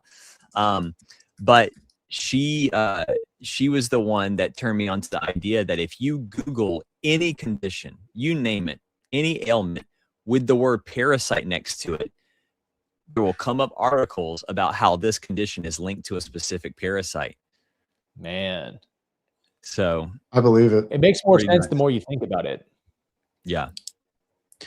So it could also explain why there could be some negative polarity shenanigans to remove this from the Bible. It's like, why would you remove this? It could be the Christology, like you said, Cam, but there's also some more nefarious things that could be going on because they potentially know that this is the key for humanity to be set free. 100%. No doubt. So let's keep cruising through this. So a lot of viewers that have watched this channel probably know some of these, but early Nazarene apostles who continually fasted. Thomas, from the Acts of Thomas, he fasted continually and prayed and ate bread only with salt, and his drink was water, and he only wore one coat. Super minimalist, but clearly he's not eating, his daily diet is a very simple food diet. We want to do a whole episode on the bread pill and how bread is like the most epic food along with fruit. It's another carb-based, just epic food. Science has shown a lot of this, and there's a whole explosion of bread right now, right? Sourdough bread. But he fasted continually. It was a practice to him. Peter, in the Clementine literature, he lives on bread and olives and rarely pot herbs. And that's his, again, one cloak too, simple garb. But that's all he's eating. So he's not talking about fasting here, but it shows that he's connected. He's got this simple food lifestyle, and clearly he's fasting throughout. We just saw from the Clementine literature that Chris posted, and these are all coming through the Petrine or Kepha tradition. So we know that's happening. Matthew, who partook of only seeds, nuts, hard-shelled fruits, vegetables without flesh. So 0 flesh, same diet. Clearly he's going to be fasting as well. Love Covered Life. Thank you. Shout out to Melissa. Melissa, thanks for having us on. Great to see you. The best. So again, on the abstaining from flesh and wine. So I just want to take a moment while we're talking about those apostles. There's the total fasting. There's things like the Daniel fast. That's how I got started on my journey many years ago, was doing a Daniel fast. And that is where you cut out all animal products and alcohol as well. And you really eat simply. It's really a whole foods, plant-based diet, but without a lot of spices and everything, just to really simplify things. So that's a style of fast. So there's different style of fasts. Obviously, the most rewarding is a full total fast. But then in our daily lives, total abstinence from animal, flesh is optimum. And we see Clement of Alexandria condoning that. He has tons of writings, tons of the early church fathers before, Rome really took hold, talk about this practice as a good thing. And our main guy, James the Just, right? The appointed successor and leader of the movement after Jesus, as Hegesippus the Nazarene says, he drank no wine nor strong drink, nor did he eat flesh. So like the Daniel fast, which is based on Daniel, Daniel didn't eat flesh and in the meats of the king, and he also didn't drink the wine. James did that from his mother's womb. It says actually wholly from his mother's womb in some of the attestations of this quote, meaning that he didn't from birth. So Mary taught him that, which then begs the question, why would she teach James that and not Jesus, right? Because everyone wants to say, well, Jesus ate fish and Jesus that or whatever. Tough to explain that one, man. That's what Piers Morgan said to you. What does James have to do with Jesus? Right. Oh, right. Did he really say that? Oh, yeah. Yeah, he's his scholar brother. Piers Morgan, he would know. Yeah. He's his brother. Brothers do different things. From birth, though. But so anyhow, we know that this tradition is really strong. Also, just one note on the Daniel thing, some people like to say that was just a fast for him. The fasting element for him was that he was praying through the process, and it was a test against the other king's men, which he tested fairer, stronger, wiser, more interpretive of the dreams than anyone else. But in the Josephus account, where he documents the actual beliefs of Daniel at the time, he said that Daniel chose these foods because he abhorred eating living creatures, period. So there you have it, that was Daniel's lifestyle. So it's this continuation of this ideal. Cam, do you think that beyond water fasting, but abstaining from wine and flesh has a positive impact on like diminishing these parasitic entities? Absolutely. Because, well, we know alcohol is spirits, right?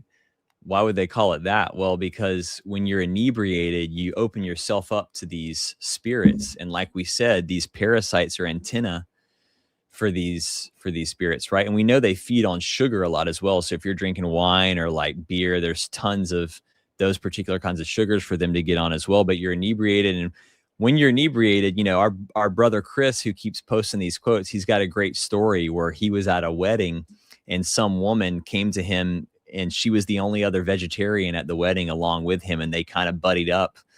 And then she was like, yeah, picking out the vegetarian food. And then later on in the night, she got drunk and he saw her eating like a plate of chicken wings or ribs or something. You lose your inhibitions and you just eat whatever. And here come the parasites as well. So I absolutely think it's connected. I just think too, inebriation. I mean, we know now that there's just health wise, it just destroys you. Even like a drink a day is going to be detrimental over time. It's decaying, you know, it's decaying food. It's death. It's just like we don't want to eat dead flesh. We don't want to poison to the body. Yeah. The body reacts to it like a poison.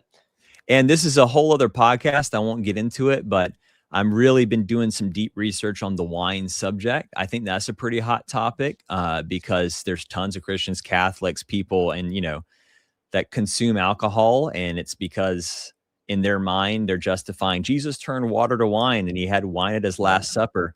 And I've got some serious arguments to debunk all of that.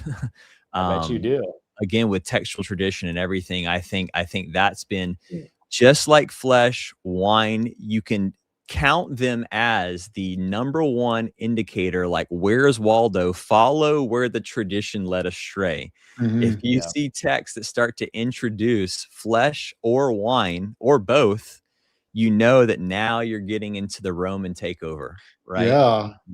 Didn't Eusebius say that all of the apostles abstained from flesh and wine? Yep. Proof of the gospel, 3.5. 3.5. And then, of course, this is the father of church history. Yep. Father of church history attests to it. The Syriac Aramaic of Luke 24, the quote we pull out pretty often here, which I think based on the evidence, and I know you guys do too, that it does definitely preserve an earlier version of the Greek. And Jesus says, do not let your hearts be hardened by the eating of flesh and the intoxication of wine. So they're the two condemnations, right? If Jesus taught the way of life, his followers were called followers of the way. There's two ways a man can choose, the way of life, the way of death, right? The way of life is to not consume anything that leads to death, because death can only beget death, Jesus said. And so wine or alcohol is literally a poison to your body, which means it's death to your body. And then, of course, flesh is you're eating dead flesh. And then another one that just popped in, guys, is, of course, Jesus's 40 days in the wilderness. I have Matthew 4, Matthew's version of it. Then Jesus was led up by the Spirit into the wilderness to be tested by the devil. He fasted 40 days and 40 nights. And afterwards, he was famished. And then the devil comes and begins to tempt him. So I personally believe that this was some kind of a scene rite or ritual of initiation that only the greatest masters of that lineage would attempt to do. I think John the Baptist probably did this, being that he seemed very comfortable living out in the wilderness. But I think Jesus was doing this because he does it right before his ministry, right? He gets baptized by John, Spirit enters him like a dove. He's anointed the Messiah, pronounced Messiah, and then he goes right into the wilderness as like clearly some kind of initiation rite, right? So then he goes 40 days fasting, tempted by the devil, because fasting also does this to us.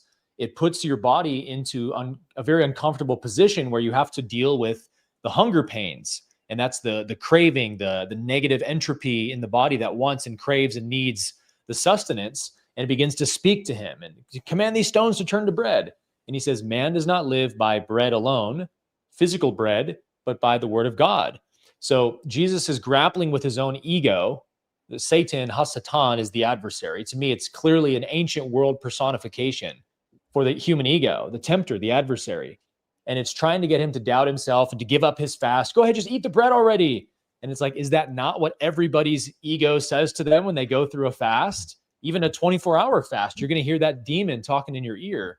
And so if you can get through that period of temptation, Jesus did it to a huge extreme, but like even a 3-day fast, it's like a cold plunge. It's like doing anything that's hard is it builds spiritual fortitude in you, mental strength and willpower. It cranks up that solar plexus energy center to give you more ability to persevere and push through pain and discomfort, which is a humongous spiritual virtue. I mean, good luck doing shadow work, sitting with your traumas and confronting your darkness and your guilt and your shame and your embarrassment. Good luck sitting with that if you can't even go through some hunger pains for a few days. So fasting is this indispensable tool that there's actually more references to it in the Gospels than I realized there are. Yeah, totally.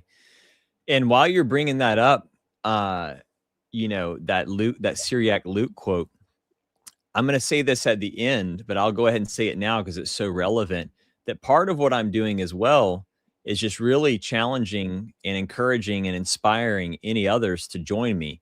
You don't have to join me right now, and it's definitely not for a full water fast. That's not what if some people want to go a couple days on that, do it. If you want to go longer, find a specialist.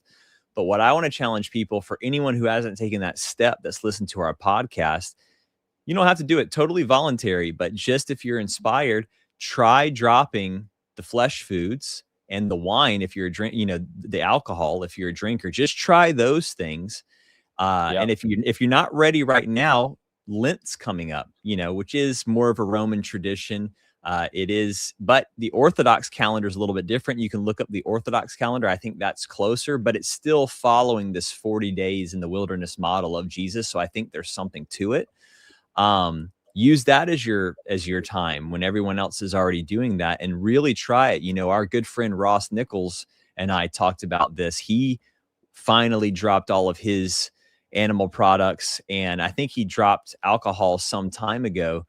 And those two, we talked about how that combination together is so powerful, and the insights that will come through. And there will be moments that you'll want to resist and fight, your habits and all of that. And that's where you break through and realize what's actually driving those. It's not that you need something from those foods. It's that you need to address the underlying issue of what's spiritually, emotionally, mentally going on. And once you break through that, oh my gosh, the skyrocket on the other side. We're just now still at the beginning of the Gregorian year, a great time to reset and do something like this. So if anything I can do, I want to inspire others to join in on that. And as you do it and you feel amazing, then step into the process of how you can radiate that amazingness onto others through that golden rule axiom. I love it. Yeah, man. Pragmatically speaking, fasting is just such a wonderful way to build momentum and confidence in your life. When you say no, and when you say no over and over to the devil trying to tempt you to break your fast early, all of these things, you start building confidence. And then next time some other temptation comes up, you're building that muscle of willpower. And I found that my extended fasts in my life have really developed my character in that way, where I got stronger, my psyche, my willpower got stronger. So I think that's one of the most amazing benefits that can shine into every single area of your life and make you a better purveyor or a better disciple of the way. Because you can't really be a disciple when you're unable to say no to temptation, right? So yeah, 100%. That's good, man. One of my favorite phrases is, you guys have heard it, choose your hard, right? Such a good phrase for these kinds of things when you're fasting or challenging yourself, choose your hard, because your threshold for discomfort and pain is only as great as you put yourself through it and are able to sit with pain on a regular basis. And if you're running from pain and discomfort and challenge, then your threshold is going to be very low. So dealing with that little marital conflict or work issue feels like this huge mountain you can't cross. But when you choose to do hard things, life is going to be hard no matter what, right? But if you choose to do hard things, you're beginning to walk the narrow way that leads to life. Because as we've said, the narrow way, the positive polarity, is predicated on saying yes to the short-term pains and discomforts, like overlooking the shallow, vain pleasures of the material world that always offer themselves to you. Gluttony, sex, drugs, rock and roll, just keep taking the short-term pleasures. Well, that leads to long-term pain and suffering and disconnection from God. When you say yes to the short-term pain, you say yes to the long-term pleasure, as you're talking about. And so if we're going through these kinds of things voluntarily, you do a 7-day water fast, oh man, that marital conflict is no big deal anymore. It doesn't move you from your center anymore. You know you have the ability to handle life's challenges because you made yourself do something that's extremely difficult. So that's indispensable as well. And there was one more thing I was going to bring up. Chris posted the Eusebius quote here, just in case anybody wanted to see that.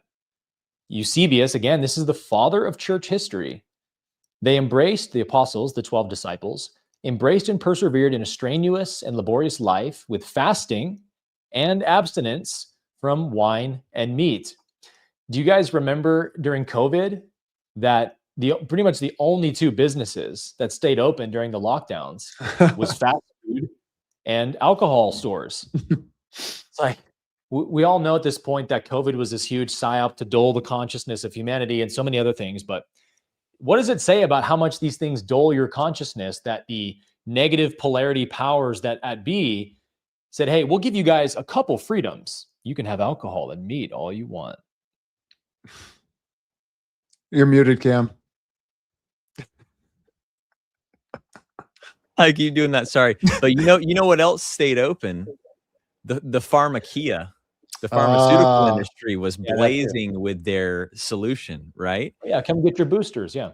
And, that's because these industries are one and the same. They're all one juggernaut. They feed each other.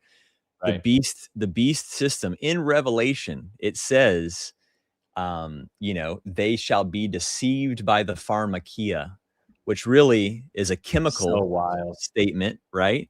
But I don't think it just means drugs. I think it means the chemical imbalance induction craze that comes from eating these blood foods and the wine, and the fact that literally feeds the pharmaceutical industry with their solutions that are actually masking the problem, suppressing the symptoms. So that's wild. I hadn't thought of that. That's a great thing to bring up, Aaron. All connected, man. It's like the snake eating its tail, the Ouroboros or whatever. Yeah. Like the negative polarity, right? Self-consuming. Right. So should we blaze through the rest of these slides? Yeah, let's finish this up real quick before we jump off. You mentioned this, James, the Didache, the early Christian writing, fast for those who persecute you. That's another interesting, cool way to fast. And I think really what that is fasting to find that forgiveness that Jesus talks about, to love your enemies, right?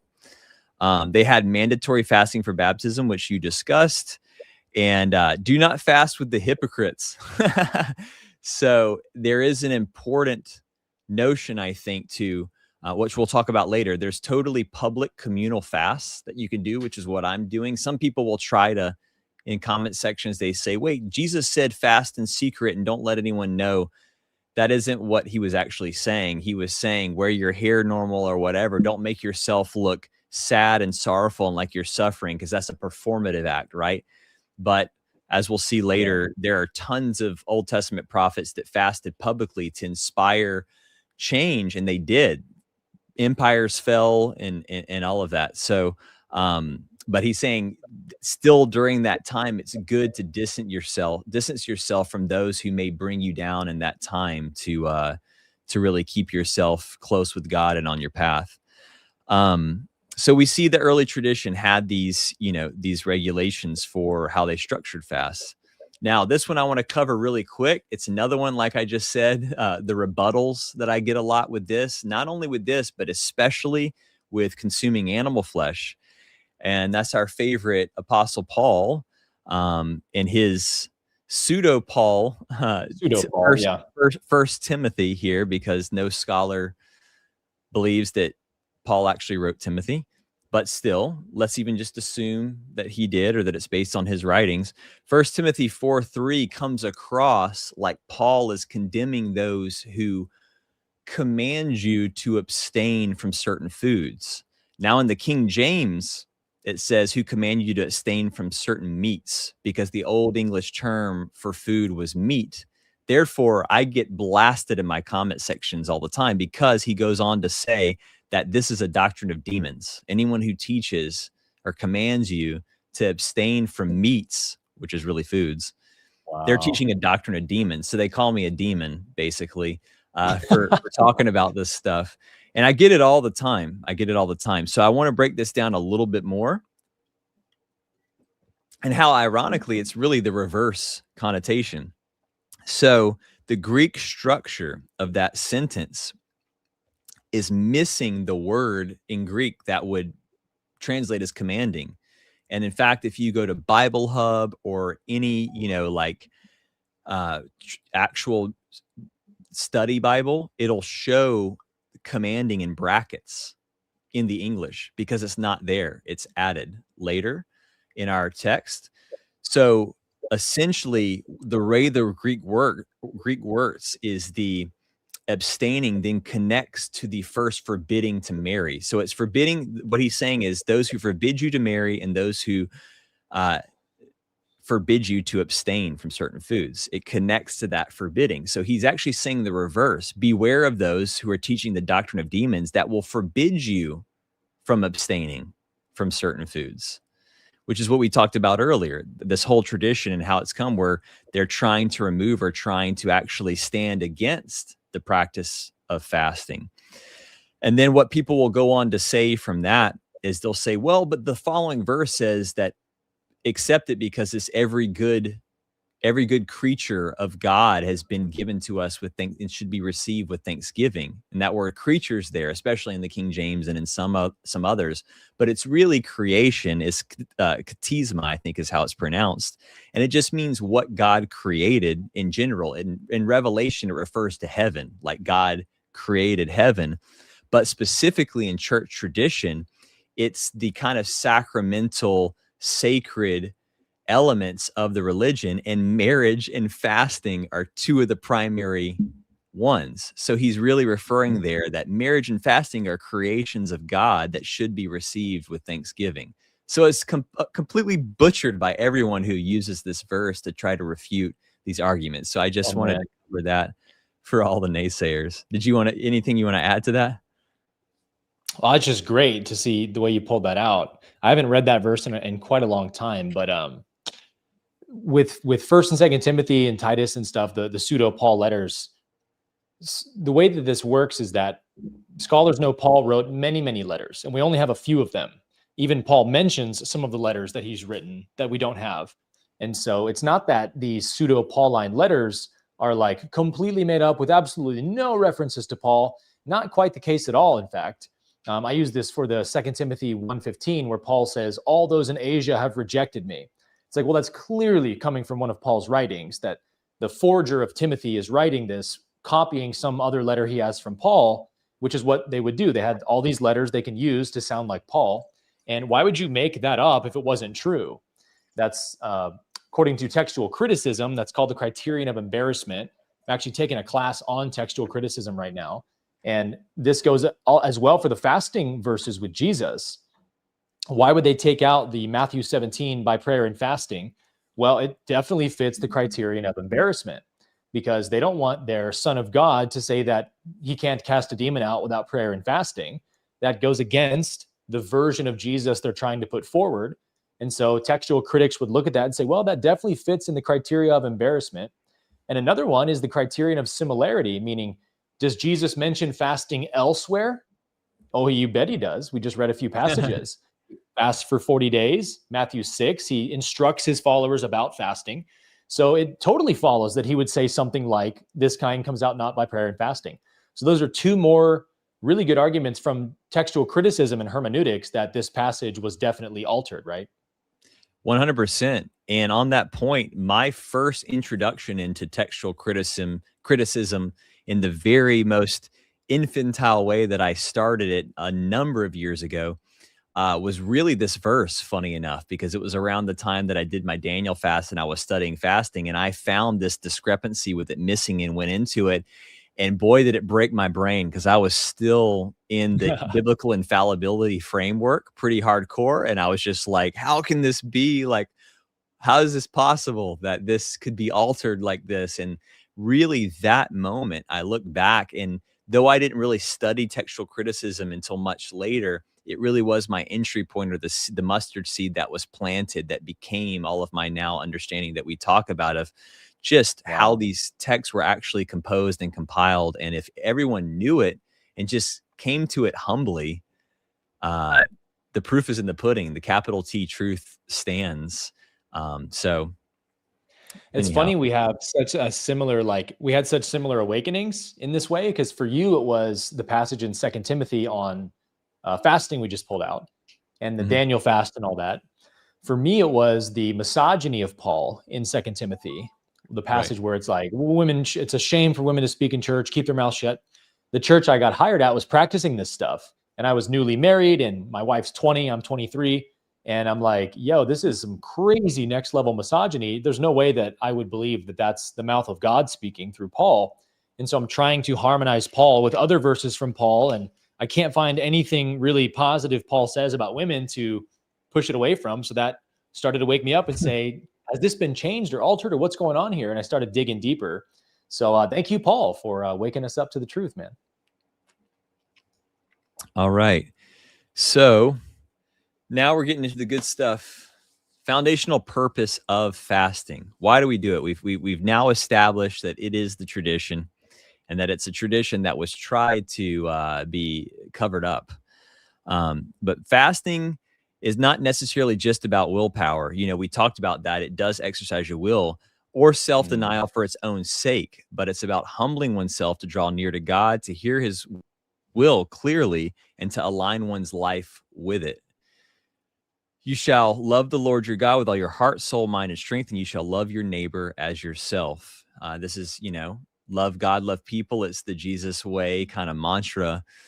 And what I love about this, we talk about this all the time, is that this is a moment where Jesus is challenged by a scribe in the temple on what is the greatest commandment. They think they're going to get him because there shouldn't really be one technically. And he gives them this answer, and something clicks in him. And he says, oh, wow, to love him and to love one's neighbor is much more than all these burnt offerings and sacrifices, which is Jesus' whole mission that he was on in the temple, was to get rid of that. And it's really what we're trying to do with these practices like with fasting, is get rid of all that exploitation, get rid of all of that, just evil that is not of God. It's totally antithetical to God.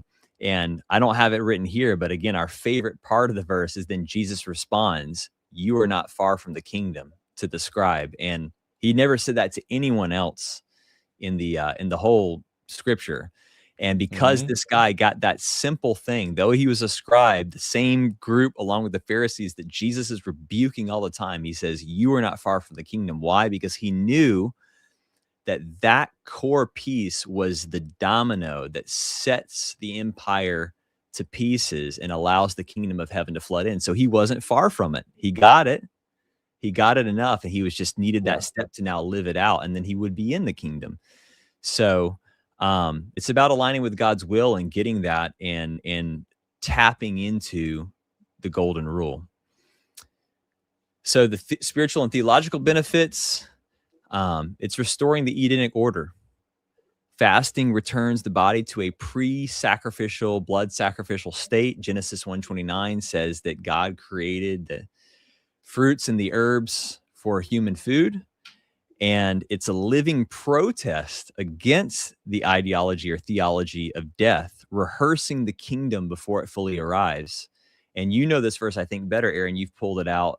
The whole idea that Jesus said we're to prepare ourselves for the kingdom. We're to prepare ourselves for it. And what's the way to prepare? You act as if it's here.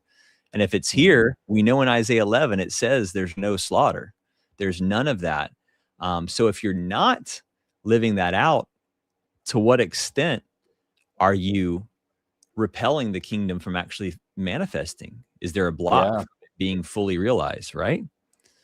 And it's an example of the body as the purified temple, right? I love the temple cleanse because of the act that it was, the bold act. I mean, I don't know a single other spiritual tradition that has a master that did something, I think, so radical as what happened here, given the consequences and given the scale of him freeing the animals and shutting the whole system down that was so central to Rome and to the corrupt Jewish faith at the time. But it's also a metaphor for our body. We cleanse our temple and get that garbage out of us, right? So the temple Jesus cleansed was also flesh. Our body is the temple. He says, destroy this temple and I'll rebuild it in 3 days. He was talking about his body. His body is the temple. Fasting empties the inner courts, removes cravings and addictions, as we talked about, and restores the altar to prayer instead of slaughter. So we don't need this altar and these sacrifices to get forgiveness and to get closer to God. And we don't need even the altar of the pastoral system in our churches, from, the Orthodox to the Protestants. What we just need is that prayer relationship and connection to this mission, into hearing that still quiet voice that's always there, leading us and guiding us and wanting us to align with that will of harmony and in the golden rule. So good, man. James, you don't want to say something? Oh, you're muted. Sorry about that. Yeah, I mean, it's so profound how the Bible is simultaneously speaking about some of these real historical events, but how God has used this to be the most amazing analogy of this process that we all go through.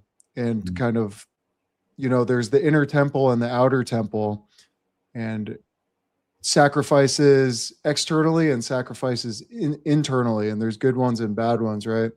So I just think it's really fascinating how everything Jesus lived and went through mirrors our own internal process, and kind of it's the same process to go back to Eden, to build the kingdom of heaven on earth.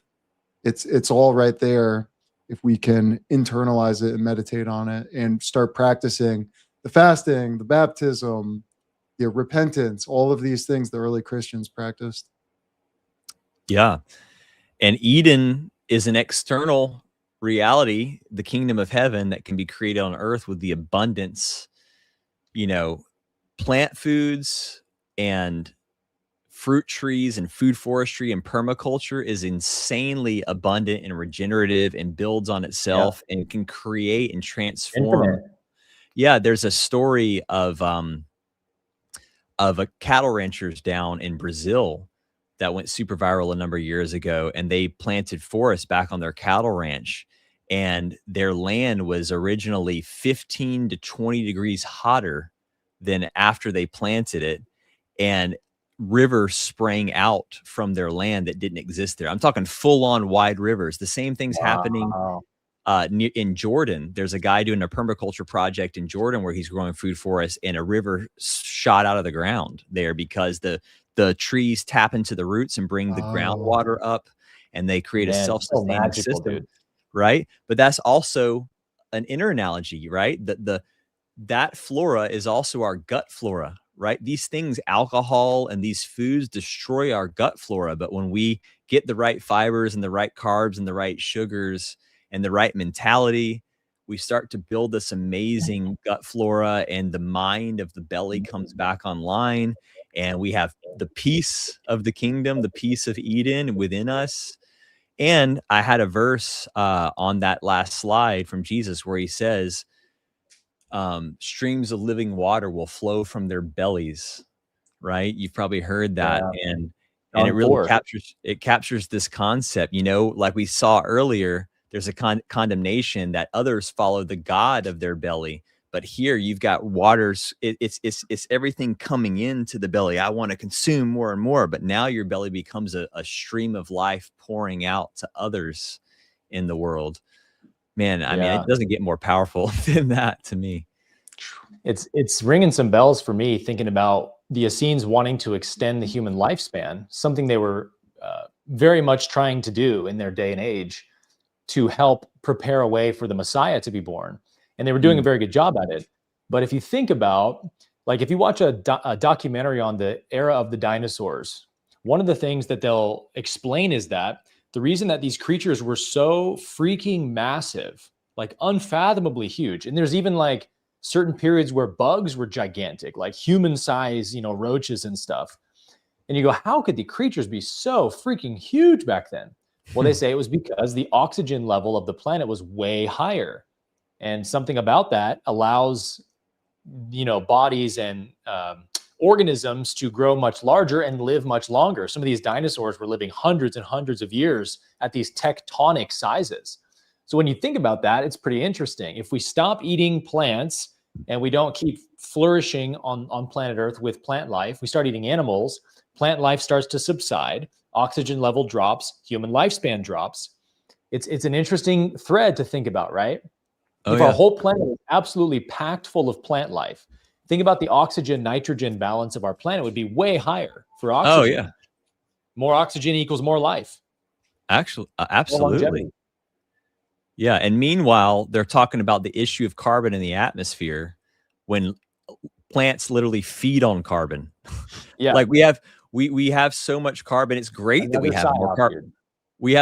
We have more carbon in the air, and that's a good thing. If we started growing food forests, they would grow faster right now. Sweet, bring on the carbon. Like we need it, and we need to start growing stuff for it to be eaten by the plants.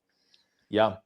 That was one of the things you pulled out in the debate where he was like, well, if we just got rid of factory farming, then what are we going to do with all these plants that we feed the animals? And you were like, dude, 70% of the plants that we grow go to factory farmed animals to feed the animals. So you're saying with all that plant material, we couldn't feed humanity? Give me a break, dude. We'd have way more than enough food to feed humanity if we just relied on plants alone. Right. 100%. Well, as we wrap up, guys, I'll give you one last chance to any closing thoughts you have. But I wanted to mention, James and I just started, we just created a meal plan guide called NASFIT, which kind of gives you the protocol of the Jesus diet, the Nazarene diet, as we're describing it tonight. Plant-based, low fat, moderate protein, high carbohydrate, the kind of Essene type model. And we give you guys meal plans. It's like 180 some odd pages with the nutritional science and everything you're looking for. If you want to go deeper into this conversation tonight, we'll put the link for that down below. But one other thing we're going to be doing soon is an episode on cleansing the 3 temples. Jesus cleansing the temple continues to be one of the greatest inspirations of the Jesus way, for very good reason, because we think it really encapsulates the entire Jesus movement, the Essene type Nazarene movement that Jesus emerged from, that it was this anti-temple movement for all these reasons we're discussing tonight. And although Jesus cleansed a physical temple, it's a representation, as you said, Cam, of us cleansing our own temple.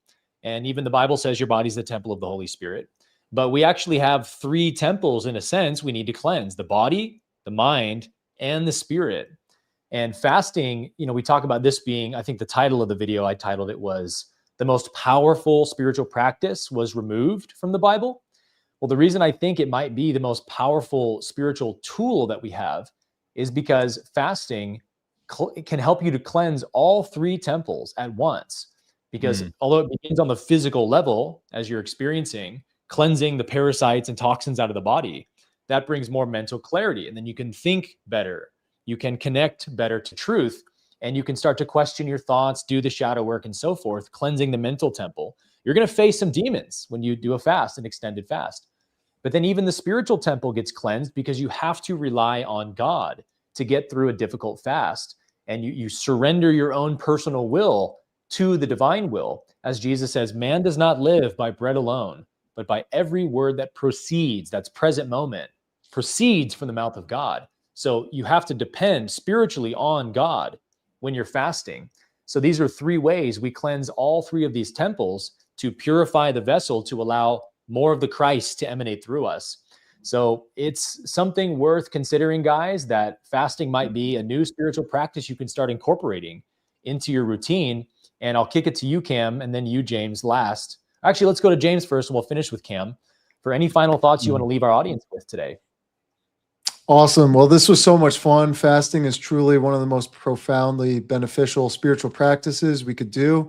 I would also recommend combining it with a chaste mind while you're fasting, because it is possible when you're fasting, you're more tapped into the spiritual world. And we've had a guest named Patrick Durkin, and he talks about when people are doing lots of drugs and meth, they're not eating. And he calls it fasting for the devil because their intentions are dark. They're in a very lustful, selfish state of mind. And that can actually connect you. There's also witch doctors in Africa and stuff, and they'll fast to do their black magic spells. So I think it's extremely important, like Cam is doing. This is a fast for justice. This is a fast for purification. Go into this with righteous intentions and really, really bring that to God beforehand. And if you do that, it can be the most profoundly transformational week or 2 or 3 days, whatever you decide to do, of your life. Last thing before I swing it over to you, Cam. Aaron and I have put together this ebook, NASFIT. It's almost 200 pages, and it gets into many of these different practices, all of the wisdom. Cam, you played a huge influence in a lot of the content, but it can really help you get fit and walk the way. The early Christians were extremely strong people in every single way. So we've taken some of this wisdom and brought it to you. So if you want to check that out, it's at organicmuscle.com. And Cam, I just want to say you're such an inspiration to us, brother. We're so proud of you. Brother. You're glowing. You're changing the world. And thank you for being our brother. Yeah, man. Awesome. Thank you, man. I appreciate it. I need it. I love the encouragement because I am on day 17 now and I feel great, but you never know when you're going to turn a corner and have to break through another layer of toxins. Yeah. So I'll remember that.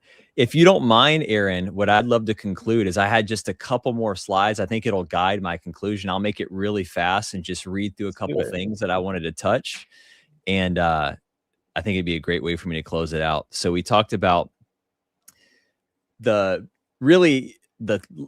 we just talked about, fasting as a power to break the empire, to break mammon. You can't serve God and mammon. You have to serve one. It's the beast system, right? You sever dependency.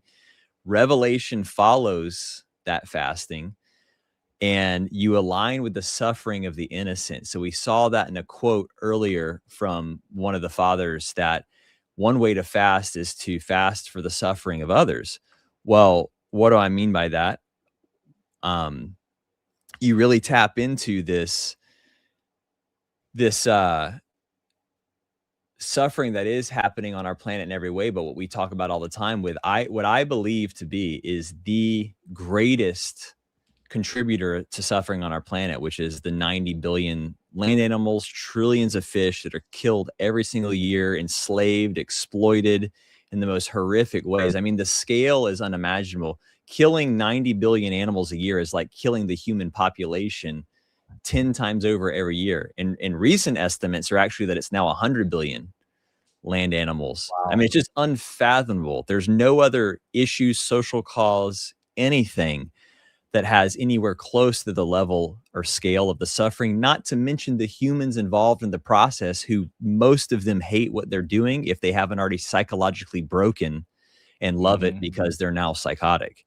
Cam, real quick, do you want to, speaking of eating animals, do you want to respond to this comment? Sacrificing animals is different from eating animals. Yeah, so that just doesn't work, because in ancient times, sacrificing animals was the slaughterhouse. The Temple of Jerusalem in Jesus's time was the mass slaughterhouse. Outside of that, people rarely killed and eat animals themselves, except for maybe the occasional holiday. It just didn't happen. And in fact, in the greater Greco-Roman world, that the slaughterhouses were scattered all over, and they were temples to all the different gods. Everybody brought their animals in, they sacrificed, and then the meat was distributed out the side door. The priests got the choice meats, and then the community bought it from the shambles that were outside the meat markets. And in fact, Pliny's letter to Trajan shows, I won't get into the whole details, but it shows that the early Christians that he was persecuting, that they ate simple and innocent food, and that they were preaching this in secret everywhere. And since their arrival to his region in Turkey, that the sacrificial temples had emptied and shut down. There were no sacrificial animals to be found, and that the shambles, the meat markets, had shut down. So it was all one system that was happening, right? So it just doesn't work that way in that time. So now today, we have it in these closed doors behind closed walls, and it's happening just at a greater scale than it even was then. But what's more sacrificial and ritualistic than the altar of our tables 3 times a day that often sometimes we pray over or we have gratitude for or whatever? It's just a different type of sacrifice, but it's still sacrifice. It's a sacrifice of the animal's life for them. It's a sacrifice they don't want to give from their perspective, right? So yeah, one thing I can add to that too is the spiritual implication of sacrifice. The reason it's a distortion of truth, it's a negative polarity inversion 100% of the time, and this is why Jesus wanted to abolish it, is because it is the belief that God wants us to give up something that is truly good and right and beneficial in order to have something good. You want to have good, you got to give up something good. That's the belief in sacrifice. So it is no different sacrificing an animal on an altar in the 1st century or to a factory farm to eat a cheeseburger. It's the belief that I have to kill an animal to be healthy. Something has to die for me to live. That is an inversion of truth. God did not create a universe where something has to die so that you can live. It's the same sacrifice as far as the animal's concerned. The animal doesn't want to die, whether it's being offered on an altar or a factory farm. So that's the sense in which we would say they're definitely the same thing, and they rely on the same inverted negative polarity principles. And so often it's not even being sacrificed for survival. It's being sacrificed for straight pleasure and addiction to food, addiction to flesh. Right. Because even if you believe that you need meat to be healthy, I think any meat eater would tell you could probably be pretty healthy eating meat once a day or once a week or whatever. But like 90% of the meals, it's just out of habit. It's just, I like the taste of it, whatever. So this is what we're talking about with the God of the belly, the idol of the belly. That's who these animals are truly being sacrificed to it. And it's a real distortion of God's love when you're willing to make a sentient being suffer horrifically. And by the way, these cows that are being killed are children. We're killing babies. They're about a year old when they're killed. So we're little cow puppies. We're subjecting to slavery, torture, and death because we are gluttons. At the end of the day, that is what's happening. When you cease to sugarcoat the matter, that is what's happening. And it's evil. And I participated in it for most of my life. But Same. it goes against everything that the kingdom of heaven is about. And we just need to be honest with ourselves and accept that fact. Yeah. And on top of that, James, somebody just posted this verse. I think it's Psalm 91, I want to say. One of my favorite verses, King David writes, "You do not delight in sacrifice, or else I would give it. You do not desire a burnt offering. But the sacrifice of God is a broken and contrite spirit. This sacrifice, O God, you will not despise." So that verse is amazing because it shows what a true sacrifice is to God. A true sacrifice is giving up what is false and what is evil and what is bad. That's what we give up to please God. And so a humble heart is a true sacrifice because it means what? You're giving up your pride, giving up your gluttony. So this is why giving these things up, giving up flesh consumption to us in the Jesus way is a true sacrifice to God. It's the only true sacrifice there is that God wants us to give up what is bad to have what is good, not to give up what is good to have what is good. 100%. And, you mentioned, James, about killing babies. This was a topic that came up in my debate with Carnivore Ray that we talked about, where he just couldn't, stomach the idea that, killing an animal is anything like killing a human. And I wish I would have said this, but I just got cut off. But Isaiah 66:3, the great prophet Isaiah says to slay an ox is like killing a man. So yeah, I don't know what you do with that, but it says it right there in plain English. And if it's a young ox, that means it's a child.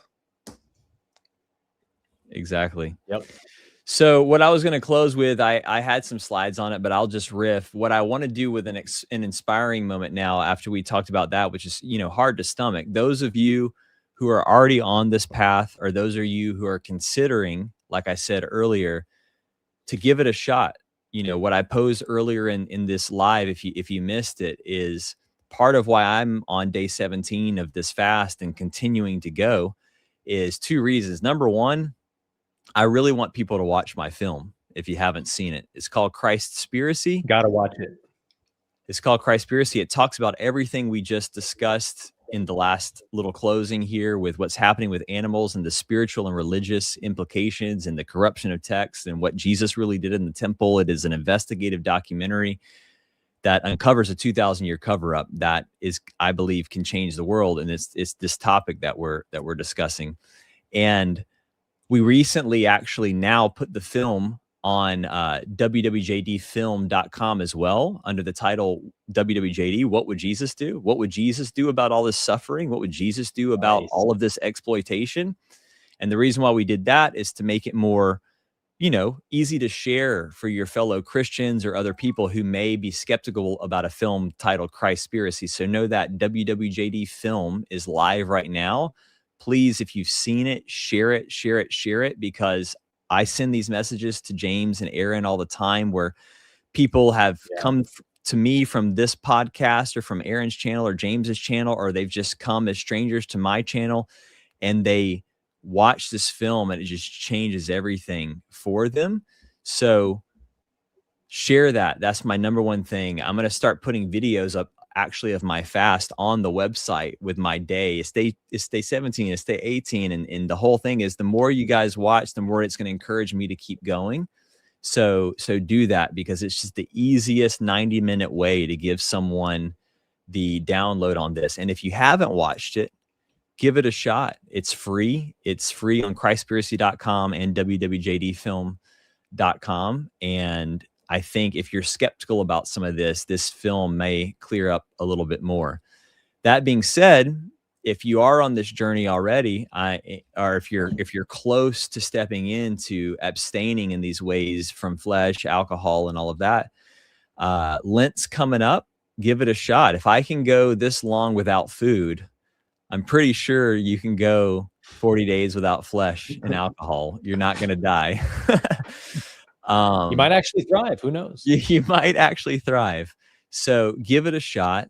That's what I'm calling people to. But ultimately, beyond that, in that period or in life in general, for everyone who's inspired by this message, we talk about this amongst us all the time, that we can feel this tipping point coming. We can feel this groundswell of this message taking a hold and the impact that it's going to make when it does. So I'm a big, big believer, as I believe Jesus was, in collective intent, and everybody aligning together in a singular intention to make a reality. There's science to back this up, with work from Rupert Sheldrake on morphic resonance, the 100th monkey theory. We've talked deeply about this in our episode with Chris Sartain on participatory eschatology.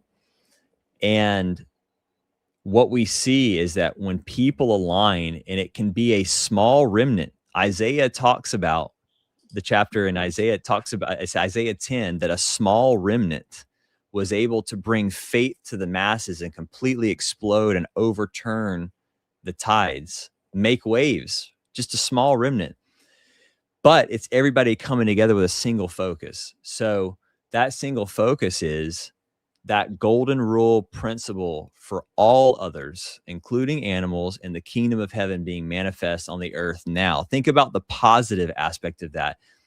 It's important to see what's happening to the suffering of animals and beings all around the world, like we've discussed. It's important to acknowledge it.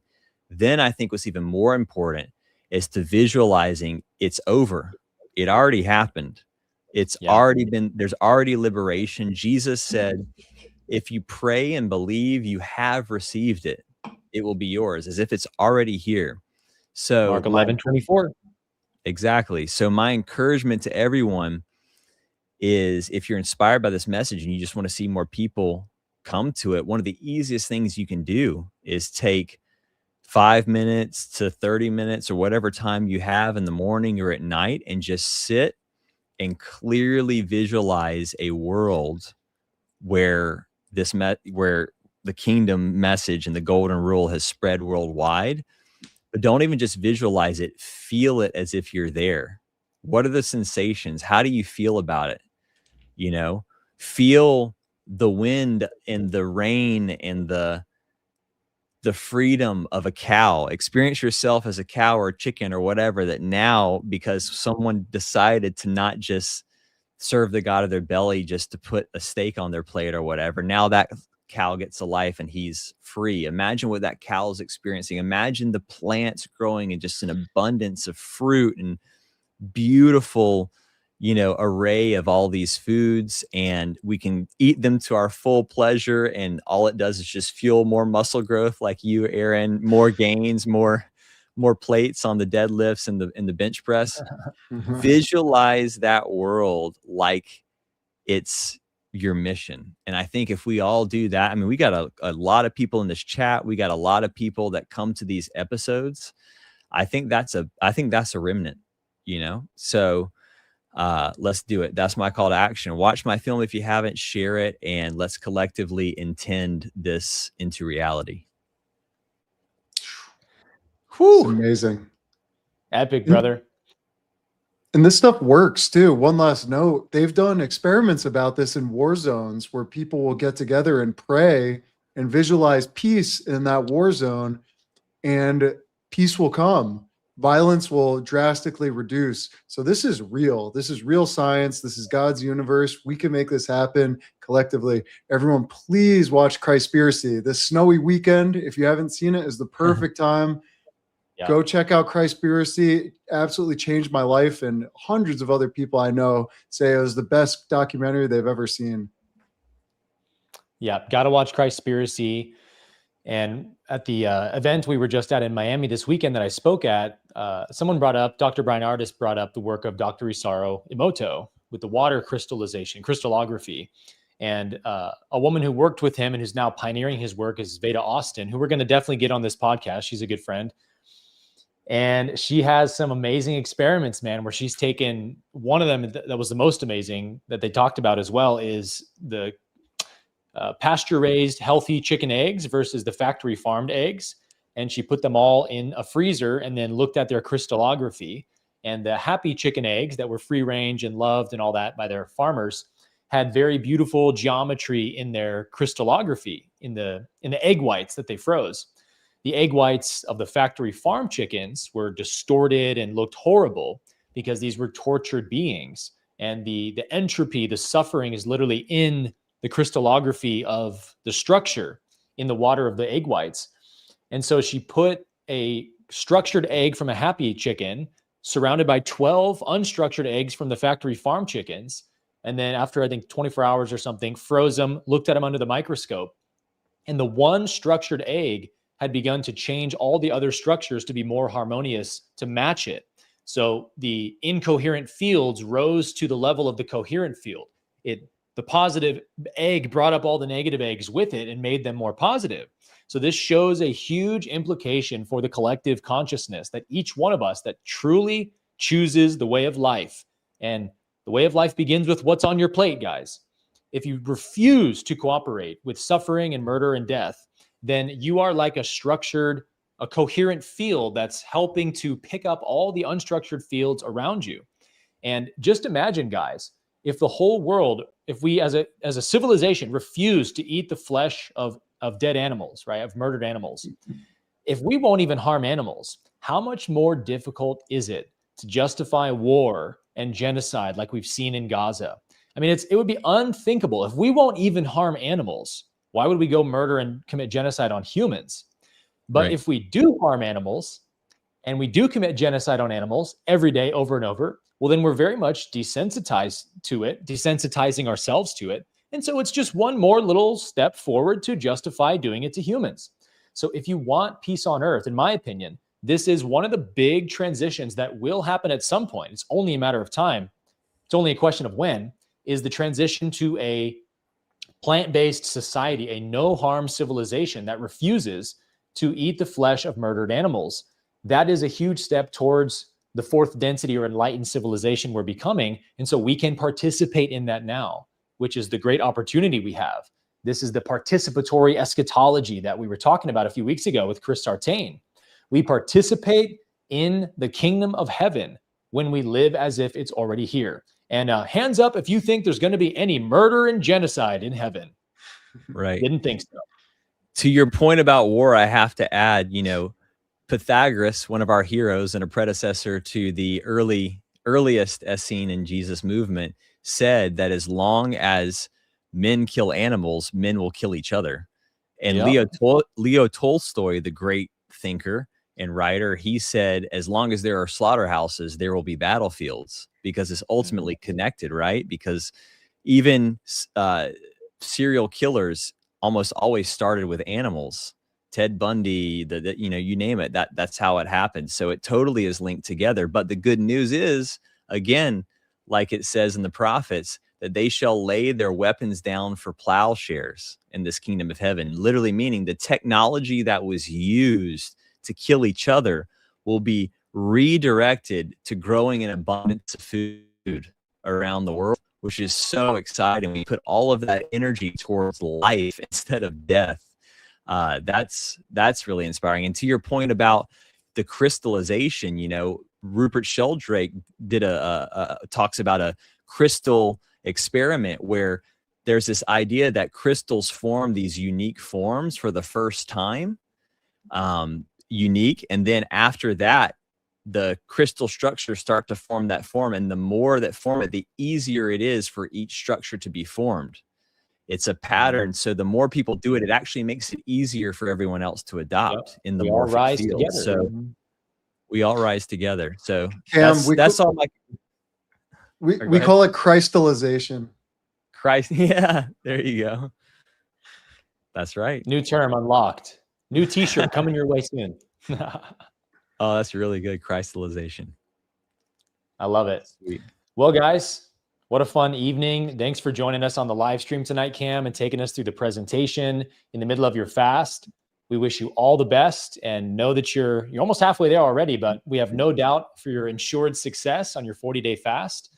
James, thank you as always for bringing your wisdom to the conversation today. And thank you guys for joining us for this conversation tonight. Hope you were deeply blessed and inspired by it. And until next time, shalom alachem, peace be with you. Go live the Jesus way, and we'll see you on the next one. Peace and love, guys. Peace.